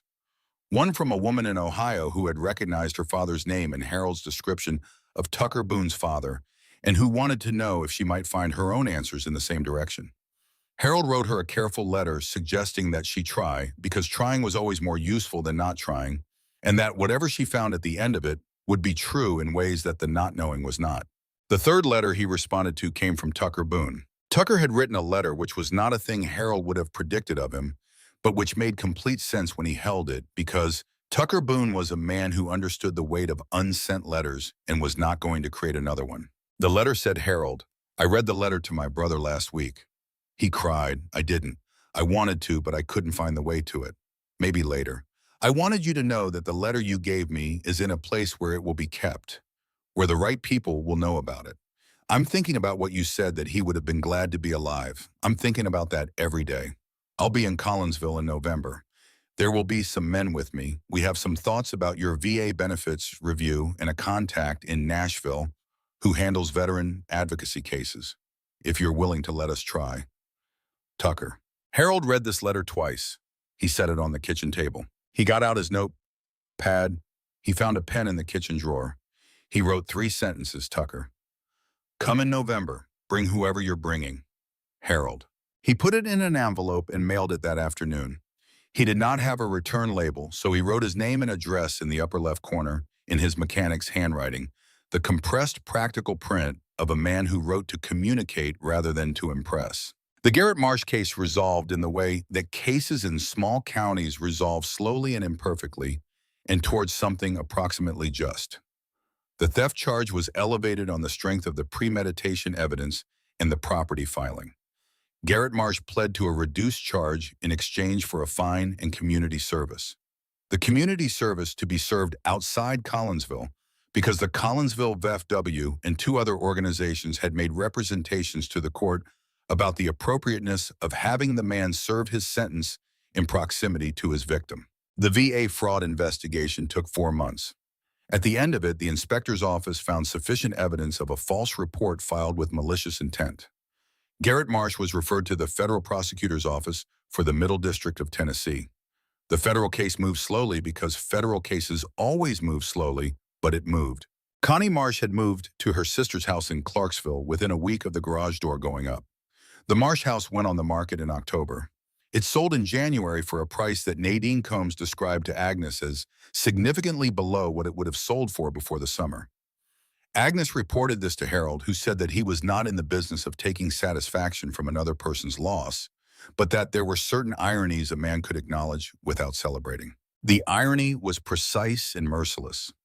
Garrett had stolen a wheelchair to increase his property value, and in the end it was his own property that lost its worth, stained now by a story that would follow the address for years. On a Tuesday morning in October, 3 weeks after the fraud investigators' visit, Harold received a letter from the VA regional office in Nashville. It informed him that the welfare evaluation triggered by a third-party report filed 6 months prior was being suspended pending a fraud investigation. It also informed him that an error had been identified in his most recent benefits review and that a corrected review was being scheduled. Harold read the letter at his kitchen table. He set it down. He picked up the phone and called Agnes. "I got a letter from the VA," he said. "What does it say?" "It says they made an error in my benefits review, that a corrected review is scheduled." Agnes was quiet for a moment. "Harold," she said, "that's good news." "I know," he said. "That's very good news. I know that too." He heard her exhale on the other end of the line, the particular sound of a woman releasing something she had been holding. "You're allowed to be glad about it," she said. "I am glad," Harold said. "I'm just not surprised." He paused. Wyatt found what he found. It was always going to come back to the right place eventually. Agnes was quiet. "I'm going to call Tucker," Harold said. "I think you should," Agnes said. He called Tucker. Tucker answered on the second ring, which was how Tucker always answered, as if he had been expecting the call and saw no reason to make the caller wait. "I got the VA letter," Harold said. Tucker was quiet for a moment. "And they're doing a corrected review, and the false report investigation is proceeding." There was a pause on Tucker's end that was not the absence of a response, but the presence of one that was being chosen carefully. I'm glad, Tucker said. That's what should have happened. I'm going to need an advocate when the corrected review comes through, Harold said. You mentioned someone in Nashville, Gerald Foss Tucker said. He's good. He'll read the file and tell you exactly what you're entitled to. All right, send me his information. I'll do that today. They said goodbye with the economy of men who have established the terms of a relationship and do not need to renegotiate them each time they speak. Harold set down the phone and looked at the VA letter on the kitchen table, at the official language in the regional office letterhead, and the specific dry bureaucratic phrasing that meant translated into plain terms that a wrong was being corrected. He thought about the woman on the phone who had told him the replacement process would take 6 to 8 weeks. He had laughed then, sitting on his kitchen floor with crackers and cold beans and the severed chain on his porch. He did not laugh now. He felt something quieter and more durable than whatever he had felt then, something that had to do with the passage of a specific kind of time, the time between when a wrong is done and when it begins to be corrected, and the difference between enduring that time alone and enduring it with people who have decided to be involved. The November visit came on a Saturday, which Tucker had chosen because Saturdays were the days when Birchwood Lane was most alive, when people were in their yards and on their porches and moving through the ordinary business of the weekend. He came with 22 men this time, not 43. The difference was deliberate. 43 men on a July Wednesday had been a statement. 22 men on a November Saturday were a presence, which was a different thing. A statement says something about the person making it. A presence says something about the person it is for. Harold was on his porch when they came down Birchwood Lane. He had been there since 10, with his coffee and a blanket over his legs, watching the street with the unhurried attention of a man who has decided to be present to whatever the day produces. The 22 motorcycles came at 11. Slower than in July, more relaxed. They parked in the same long line along the curb, and the men dismounted with the ease of people who knew the address and had agreed to the purpose. Tucker came up the ramp. He looked at the ramp with the brief assessing glance of a man who had helped design something and was checking that it had been built correctly. He sat in the second chair. Morning, Tucker said. Morning, Harold said. How's the ramp? Perfect, Harold said. Tell Russell he did good work. He knows. He's been telling everyone about it for 3 months. Harold's coffee was warm. Tucker declined a cup, which told Harold something about the quality of Tucker's attention, that he arrived prepared. Wyatt Crenshaw came up the steps behind Tucker with a man Harold had not met, a man in his early 50s with a legal briefcase and the particular expression of a professional who has arrived to do a specific thing. Wyatt introduced him as Gerald Foss, a Nashville attorney who specialized in veteran benefits law. Harold looked at Tucker. We told you we had thoughts about the VA benefits review, Tucker said. You said you had a contact, Harold said. Gerald is the contact. Tucker looked at Foss. Harold doesn't need charity. He needs someone who knows the law and is willing to read a file. Foss opened his briefcase on the porch railing with the practiced efficiency of a man who had done this in less comfortable environments than a Tennessee porch on a clear November morning. He set out 3 documents and turned them to face Harold. Your last benefits review came out at 80% disability, Foss said. Based on the documentation in your VA file, your eligibility for total disability, individual unemployability, should have been reconsidered at that review and wasn't. The criteria were met. Nobody caught it. He paused. Additionally, the false report that Garrett Marsh filed may have contaminated the review process in ways that are now documentable. The inspector's office has flagged the record, and there's a basis for requesting a corrected review with the contamination noted. He looked at Harold. This doesn't resolve overnight, but it starts somewhere. Harold looked at the documents. He looked at Tucker. You did this, Harold said. Foss did this, Tucker said. I just made a phone call. You've been making phone calls since August, Harold said. Tucker did not contradict this. Harold looked at the documents again.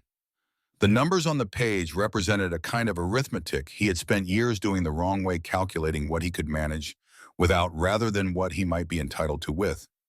He had accepted the decisions that came from the VA because the decisions came from a process he did not have the energy or the resources to contest, because contesting required time and expertise and persistence, and Harold had only one of those 3 things in reliable supply. All right, Harold said. What do I sign? Not yet, Foss said. First you read. I'll read it. I'll leave you time to read it, Foss said without moving. Harold almost smiled. He read it. It took 30 minutes, which was the time it took Harold to read something that he intended to understand rather than absorb. And when he was done, he had 3 questions that Foss answered with the direct, non-patronizing precision of a man who respected the intelligence of the person asking. Then Harold signed where indicated. Foss gathered the documents with the efficiency of a man returning to Nashville and put them in the briefcase. He shook Harold's hand, nodded to Tucker, went down the ramp, and left in a dark sedan that had been waiting at the corner. Harold watched the sedan go. "That man's gonna help me," Harold said. "Yes," Tucker said, "and you trust him. He helped my father. In '94 near the end, when my father was still on the waiting list. Foss was younger then. He worked the case for 2 months and got my father moved up. It wasn't fast enough in the end." Tucker looked at the street, but it wasn't nothing. Harold understood what this caused Tucker to say and said nothing in response to it, which was the correct response. Agnes brought out her cornbread that afternoon. She fed 24 men cornbread and sweet tea on Harold's porch and in his front yard, and she did it with the particular economy of a woman who had spent her life making food that was equal to the number of people who needed it, which was different from making food and hoping the numbers worked out. Some of the men from the Iron Pack brought things. A man named Cord, who had done the ramp work in October, brought a bag of groceries from a Nashville store and left them on Harold's kitchen counter without making an event of it. A younger member brought storm windows from a truck bed and spent 2 hours installing them on the north-facing windows of Harold's house, which Harold had been meaning to do since September. Jolene Price came back in the afternoon. She had told Harold she wanted to photograph the November visit for a follow-up piece. Harold had said that was his business and Tucker's business, and if Tucker said yes, then Harold said yes. Tucker had said yes. She took a photograph of Harold and Tucker sitting on the porch together, both of them looking at the street. Harold did not know she had taken it until she showed him the image on the back of her camera. He sat with it for a moment because what he saw in it was unexpected. He had expected to see 2 men sitting on a porch. What he saw instead was 2 men carrying the same weight from different angles, which was what they were, and the photograph had found it. "Can I use that one?" Jolene asked. "Ask Tucker," Harold said. Tucker looked at the image and nodded. That photograph ran with Jolene's follow-up article the following Thursday. It was the photograph people remembered, not the garage with the bolt cutters which had run with the original article and had been the evidence of the wrong in the story. This one was the answer to the wrong. 2 men on a porch, the November light on their faces, the flag in the background, looking at a street that had had to learn something hard about itself and had slowly and perfectly begun to learn it. Near the end of the follow-up article, Jolene had written a paragraph that Harold read several times. Harold Decker is not a man who wants a story told about him. He is a man who has spent 7 decades trying to take up only the space he needs and not a foot more the habit of a man who learned early that the world does not always make room unless you insist, and that insisting has costs. What happened on Birchwood Lane in July was not about him being rescued. He has been clear about this. It was about a town being forced to see something it had been comfortable not seeing, that the people it trusted with its deference had not always earned it, and that the people it kept at a careful distance sometimes had more to offer than the careful distance allowed. Harold had not told her to write that. He had simply talked to her, and she had listened to what he said and to what he did not say, and had found the shape of the thing in the space between. By 5 o'clock, the men were preparing to leave. Engines starting up in the early dark of a November evening, the sound Harold had now come to associate not with the fear it had produced in the neighborhood in July, but with something else, with the departure of people who had arrived for a purpose and had served it and were heading home. Tucker was the last to leave. He stood at the top of Harold's ramp and looked at the street. The Marsh house was dark, still for sale, the realtor's lockbox on the door. "That house will sell eventually," Tucker said. "Someone will buy it and make it something different," Harold said. "That's what houses do. What it is now is a reminder." "It won't be a reminder for long," Harold said. "Reminders only last until the next thing comes along to remind you of. That's why you have to keep saying the things that matter, so they don't get replaced by the next thing." Tucker looked at him. "Is that what you're doing?" "Letting Jolene write about it." Harold thought about this. "I'm letting her write about it because it's true, and because truth that doesn't get said doesn't do the work it could do." He paused. "And because Robert Boone deserves to be in the record. For what he wrote. For what he tried to do." Tucker was quiet for a moment. "Harold," he said. Harold looked at him. Thank you, Tucker said, for the river, for the letter, for letting us come. Harold held this. He did not minimize it or redirect it, which was his habit, the deflection of a man who had spent so long being self-sufficient that receiving had become unfamiliar. He held it instead, let it arrive at its correct weight. Thank you, he said, for sitting on a bench long enough to ask the right questions. Tucker put on his sunglasses. He went down the ramp and started the Road King, the engine catching with its rolling particular sound. He pulled out onto Birchwood Lane and headed west toward Route 70.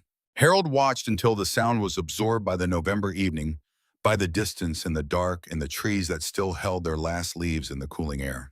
Agnes came out of his house with 2 cups of coffee and sat in the second chair. They sat for a while without talking, which was its own kind of conversation. He'll be back, Agnes said. He will. Good. Harold looked at the flag. It was still in the evening air. The light above his door was on. He thought, as he sometimes did in the evenings, about what it meant to have lived in one place long enough that the place had accumulated around you layer by layer the way sediment accumulates at the bed of a slow river. Not always comfortable, not always what you would have chosen, but yours in the way that only long inhabitation creates with all the complicated truth of a thing that knows you back. Agnes, he said. Harold, Norma would have liked you. Agnes looked at him. The expression on her face was the one she produced when she was deciding something about what to say and deciding usually in favor of the honest thing over the easy one. She did like me, Agnes said. We talked. Not often, but enough. She paused. She told me once that the thing she was most grateful for about Birchwood Lane was that there was someone next door who would notice. Harold was quiet. She meant me noticing if something was wrong, Agnes said. The lights not coming on, the mail not being brought in. She meant the practical things. I know what she meant, Harold said. But I think she meant the other thing too, Agnes said. Noticing who you are, not just whether the lights are on. Harold said nothing. The evening settled into its full dark around them. The street lights came on one by one down Birchwood Lane, the warm yellow ones they had kept when the town wanted to change them. Harold had voted for keeping the old ones, and he had been right to, though he had never claimed credit for it. He thought sitting there about what Tucker had said on the porch in the summer, about character not being a costume, about it living in what a man does when no one is watching. He had been thinking about that since July, turning it over in the way he turned over things that were worth examining until he understood them from every side. He thought about Garrett Marsh in his pressed khakis and his polo shirt with the church logo saying the right things to the right people in the right order for 14 years, and about the garage with the bolt cutters and the chain. He thought about Tucker Boone on a gas station bench asking the right questions because he was a man who had been taught by his father's silence and his father's death, and 30 years of living with both, that the right question was the only worthwhile place to start.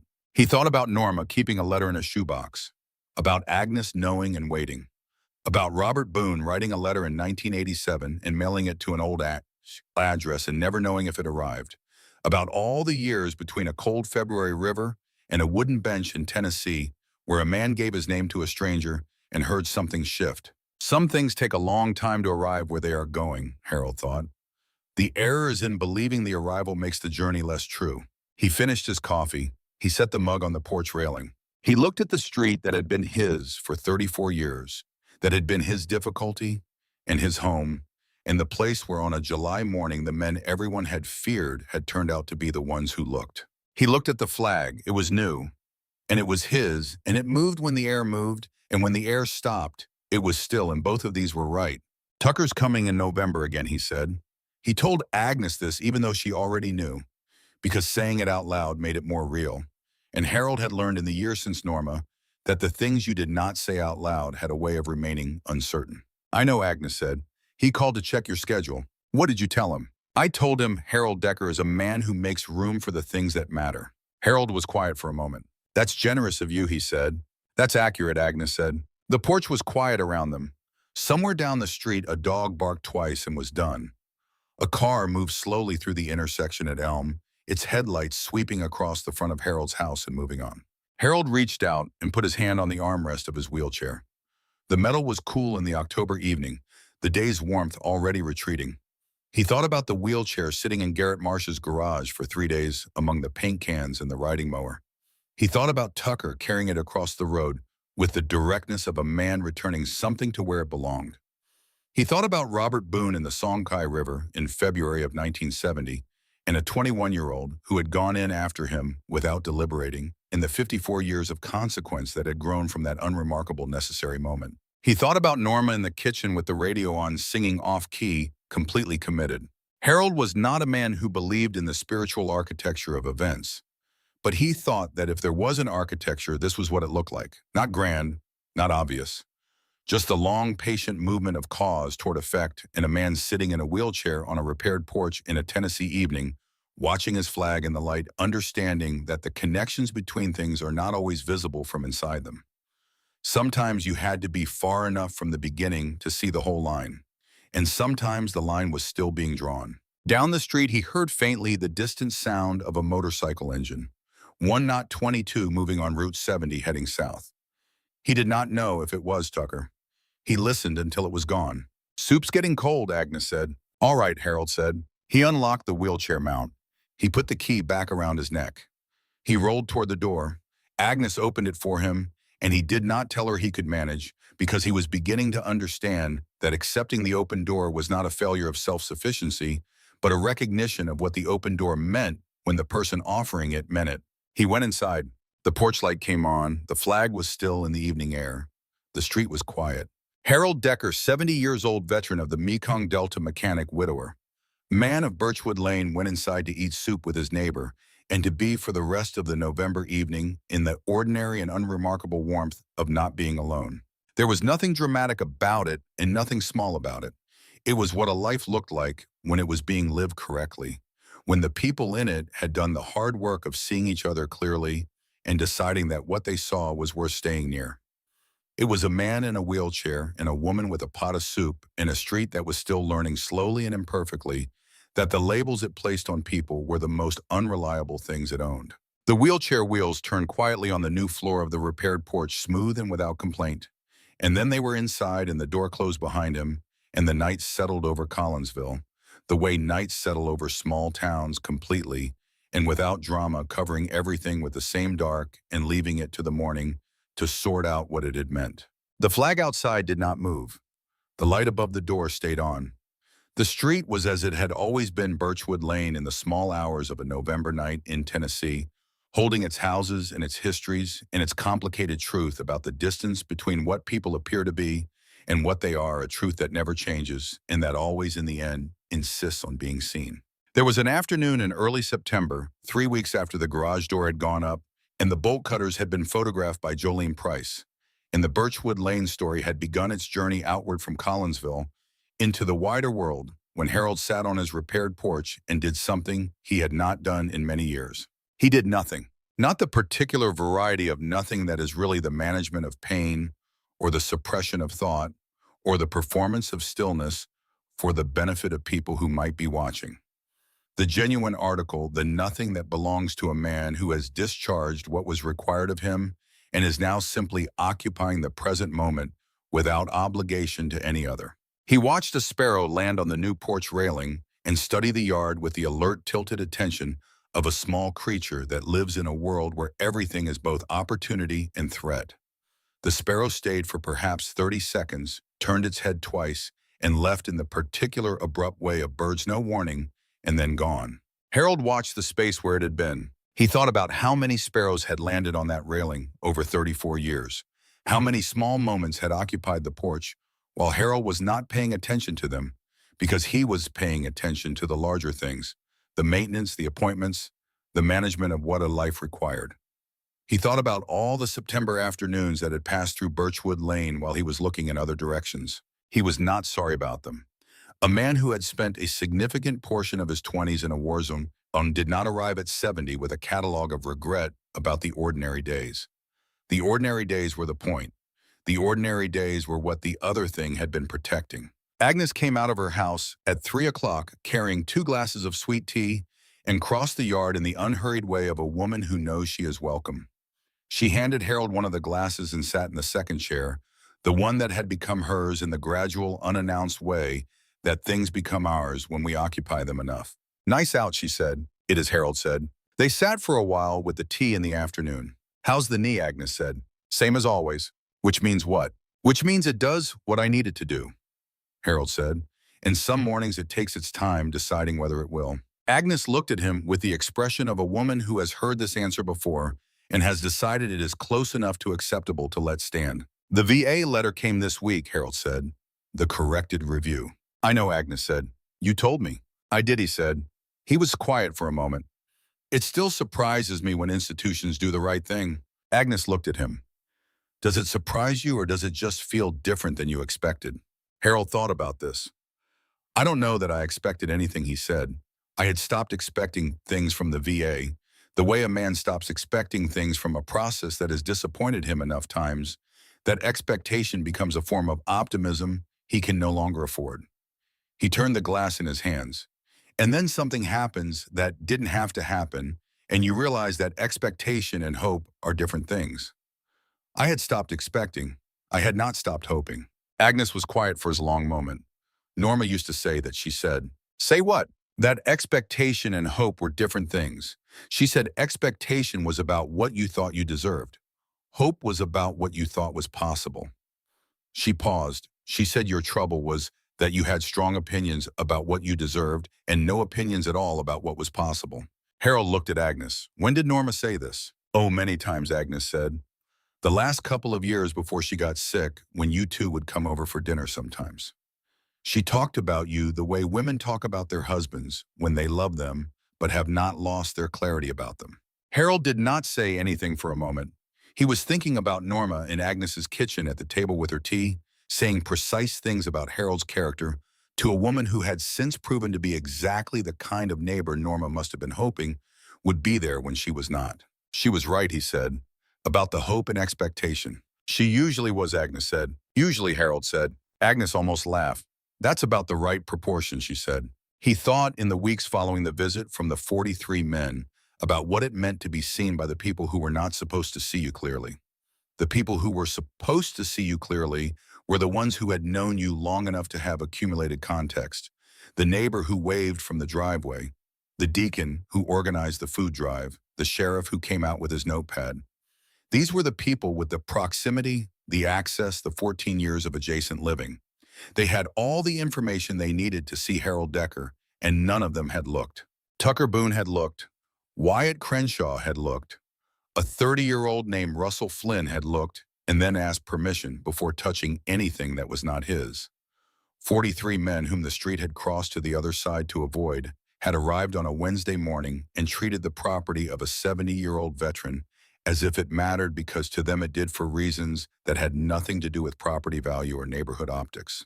Harold had spent a lot of his life being the kind of man who did not require other people to see him. He had considered it a mark of self-sufficiency, the ability to be present in a community without requiring the community to acknowledge his presence. Now sitting on his September porch with Agnes's sweet tea, he understood that he had confused self-sufficiency with isolation, and that the confusion had cost him things, not dramatically, not in ways that had left scars, but quietly the way a man loses warmth without noticing, because the temperature drops only a degree at a time. He had let it drop. Tucker Boone had come and turned the dial back up, not because Harold had asked, but because Tucker was a man who understood that some things needed doing regardless of whether they were asked for. The VFW post commander called that September. His name was Ray Colton, a man Harold had seen at community events over the years, a Vietnam-era veteran who had built the post up from 12 members to 47 through the patient application of the conviction that shared experience was worth organizing around. He called to say that the post was hosting a dinner the following Friday and that Harold would be welcome. He did not say that Boyd Kincaid had called him about Harold. He did not say that Jolene Price's article had prompted a conversation among the Post membership about men in the community who might benefit from knowing the Post existed. He simply said Harold would be welcome, that there would be food, and that there was no obligation to come back. Harold went. He had not been to the VFW Post in 11 years, since the period after his retirement from the garage, when he had attended 3 or 4 meetings and then stopped for reasons that had never fully crystallized into a decision, but had accumulated into one over time. The Post was on the east side of Collinsville in a building that had been a hardware store in the 80s and had been converted by volunteers on a budget that was visible in the conversion. The industrial shelving, still ghost outlined, on the walls, the concrete floor painted over in a shade of gray that had not quite covered the floor's original character. It was exactly the kind of place Harold had always felt more comfortable in than the places that had been built for their purpose. Places with visible history, with the evidence of what they had been before, with the honesty of surfaces that had not been finished to hide their origins. Ray Colton shook Harold's hand and did not say anything about the Gazette article or Tucker, Boone, or the bikers who had filled Birchwood Lane, which Harold appreciated, because what Harold had come for was not a continuation of the summer's events, but something older and more ordinary. The simple fact of being in a room with men who had been in the same kind of places he had been, who understood certain things without requiring them to be explained. There were 21 men at the dinner. Some Harold knew by sight, some he had never seen before. 3 of them were younger than he expected men in their 40s who had served in the Gulf and in the years after, who were veterans in the same way Harold was a veteran, and also in completely different ways because war was always specific to its own time and place and generation. And what it asked of the people it asked things of was never quite the same twice. Harold stayed for 2 hours. He ate the pot roast that someone's wife had made, and the cornbread that reminded him of Agnes's, and a slice of pie that was better than he expected. He talked to a man named Herb Granger, who had served in the Mekong Delta in 1968 and 1969 before Harold's deployment, and who had the particular quality of a man who had spent 50 years organizing what he remembered into something he could live alongside without it consuming him.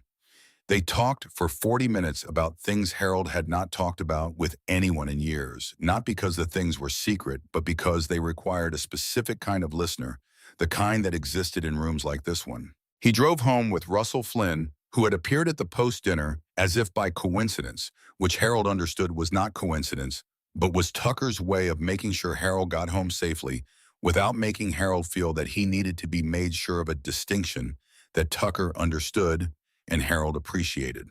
"Good dinner," Russell said, driving. It was Harold said. "You going back?" Harold looked out the window at Collinsville at night, the familiar streets and the familiar dark. "Probably," he said. "Wyatt comes down once a month," Russell said. "He has a contact at the post guy named Colton.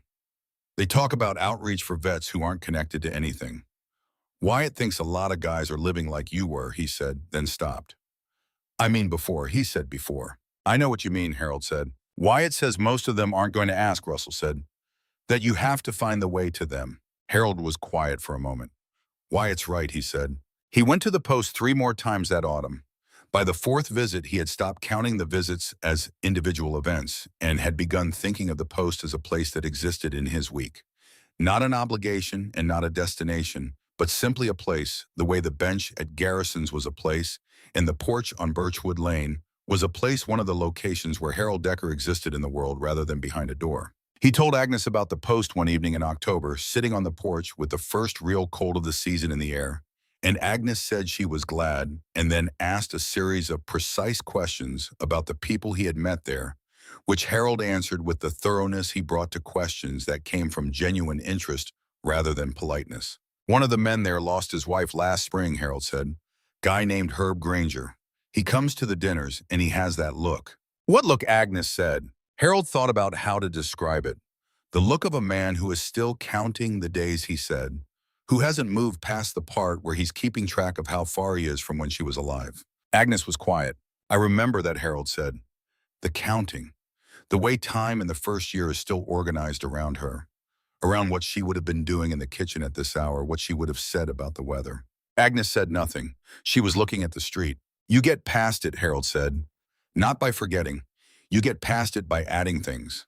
By having enough other things in the present that the counting becomes less necessary because the present has started to have its own weight." Agnes looked at him. "I'm aware that's easy to say," Harold said. "It's not easy to say," Agnes said. "It's just hard to believe when you're in the middle of it." Harold looked at his tea. "I know," he said. They sat in the October cold for a while. 2 people who had each done the counting and each found their way to the other side of it, not the same, not what they had been before, but functional, in the way that surviving something always leaves a person both diminished and enlarged, both less than what they were and more than they had known they could be. What Harold had come to understand over the months since the wheelchair came home was that the summer had not been about justice, though justice had been one of the things it produced. It had not been about community, though the community had been changed by it. It had not even been about Tucker Boone and the Iron Pact, though what Tucker and his men had done was the engine of everything that followed. It had been about visibility, about a man who had become invisible in the specific way that age and disability and living alone make a person invisible, not dramatically, not in one moment, but gradually, incrementally. The way a person becomes invisible when the people around them stop checking whether they are still there. Harold had not known he was invisible until the 43 men arrived on his street and treated his property as if it mattered, and the contrast between that treatment and the treatment he had been receiving from the people who had known him for years was so stark that it had illuminated something he had not previously been able to see clearly. He had been disappearing. Not in the obvious ways, not failing to eat or failing to sleep or failing to manage the house. He had been disappearing in the ways that do not show on a surface inspection the shrinking of the world to the dimensions that could be managed without asking anyone for anything, the slow replacement of participation with observation, the substitution of endurance for engagement. The wheelchair being stolen had accelerated something that was already in progress, and Tucker Boone sitting on a gas station bench and asking the right questions had interrupted it. Harold was not sure that a man who had never disappeared could fully understand what it meant to be interrupted in the process of disappearing. It was not a dramatic rescue. It was something quieter and more specific, the experience of someone actually noticing, and then doing something about what they had noticed. Not because they were required to, not because a system had told them to, but because they had looked at Harold Decker and decided that what they saw was a man who deserved to be here in his house on his street with his flag and his worn armrests and his left wheel that needed servicing, and that deserving to be here meant someone needed to say so through the medium of action rather than sentiment. Harold had spent 70 years being a man of action rather than sentiment himself. He recognized it when he saw it. He was grateful for it in a way that would not fit inside words, which was why he had not tried to put it into words on the porch that evening with Tucker, but had simply said thank you for sitting on the bench, because that was the true thing, the accurate thing, the thing that when said pointed at everything else without requiring him to name everything else. The porch light came on at 5:30 automatic, the way Norma had said it, and the way Harold had never changed it because there was nothing wrong with how she had said it. The street below was going into its early evening mode, the shift between the afternoon and the night cars coming home from work, lights appearing in windows, the particular reorganization of a residential street between the day's end and the night's beginning.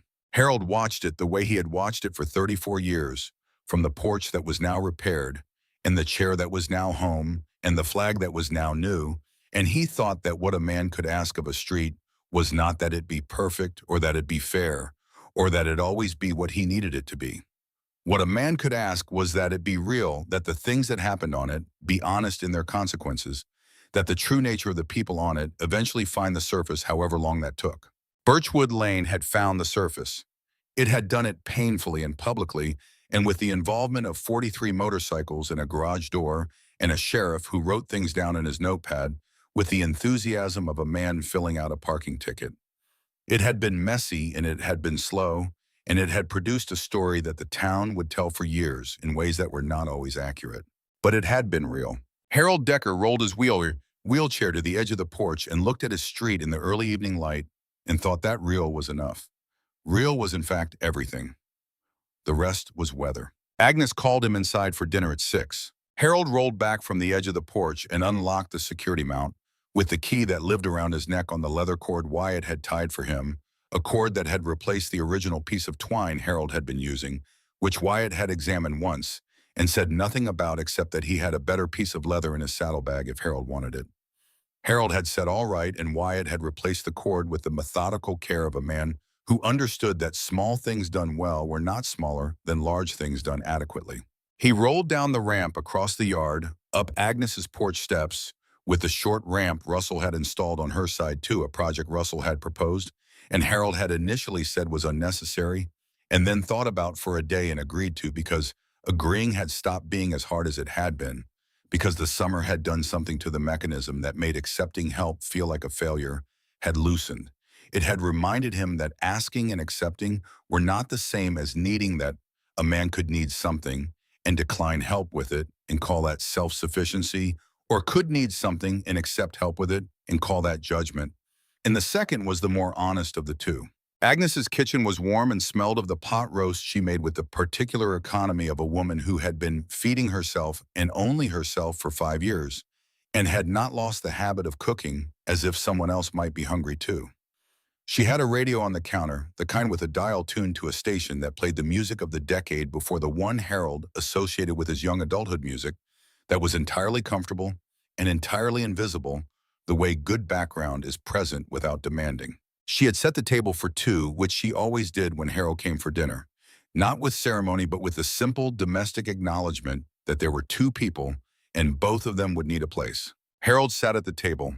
Agnes brought the pot roast and the bread and the sweet tea and sat across from him, and they ate in the easy, unhurried way of people who have eaten together enough times that the meal does not require the performance of itself. They talked about small things, the way the October cold had come in faster than either of them had expected, the condition of the road at the south end of Birchwood Lane that had been patched in August and was already showing the patch's limits, the news from Agnes's sister in Knoxville, who had recovered from the hip replacement with the speed that healthy people of 63 tended to recover from things. At some point during the meal, Harold said, "I've been thinking about something," Wyatt said. Agnes looked at him over her tea. He said, "Most men like me aren't going to ask," Harold said, "that you have to find the way to them." Agnes was quiet. "He's right," Harold said, "and I've been thinking about what that means. Not in the abstract about policy or programs, but practically, about the men on this street and in this town who are in the same situation I was in, who have been in it longer, who are further along in the disappearing and don't have a Tucker Boone who happens to need gas on a Tuesday morning." "You're thinking about doing something about it," Agnes said. It was not quite a question. "I'm thinking about whether there's something to do," Harold said. "Whether a man who has been found can do anything useful for the men who haven't been." He turned his tea glass in his hands. "I don't know what that looks like. I don't have the energy to build something, but I might have the energy to show up somewhere. The VFW Post, maybe.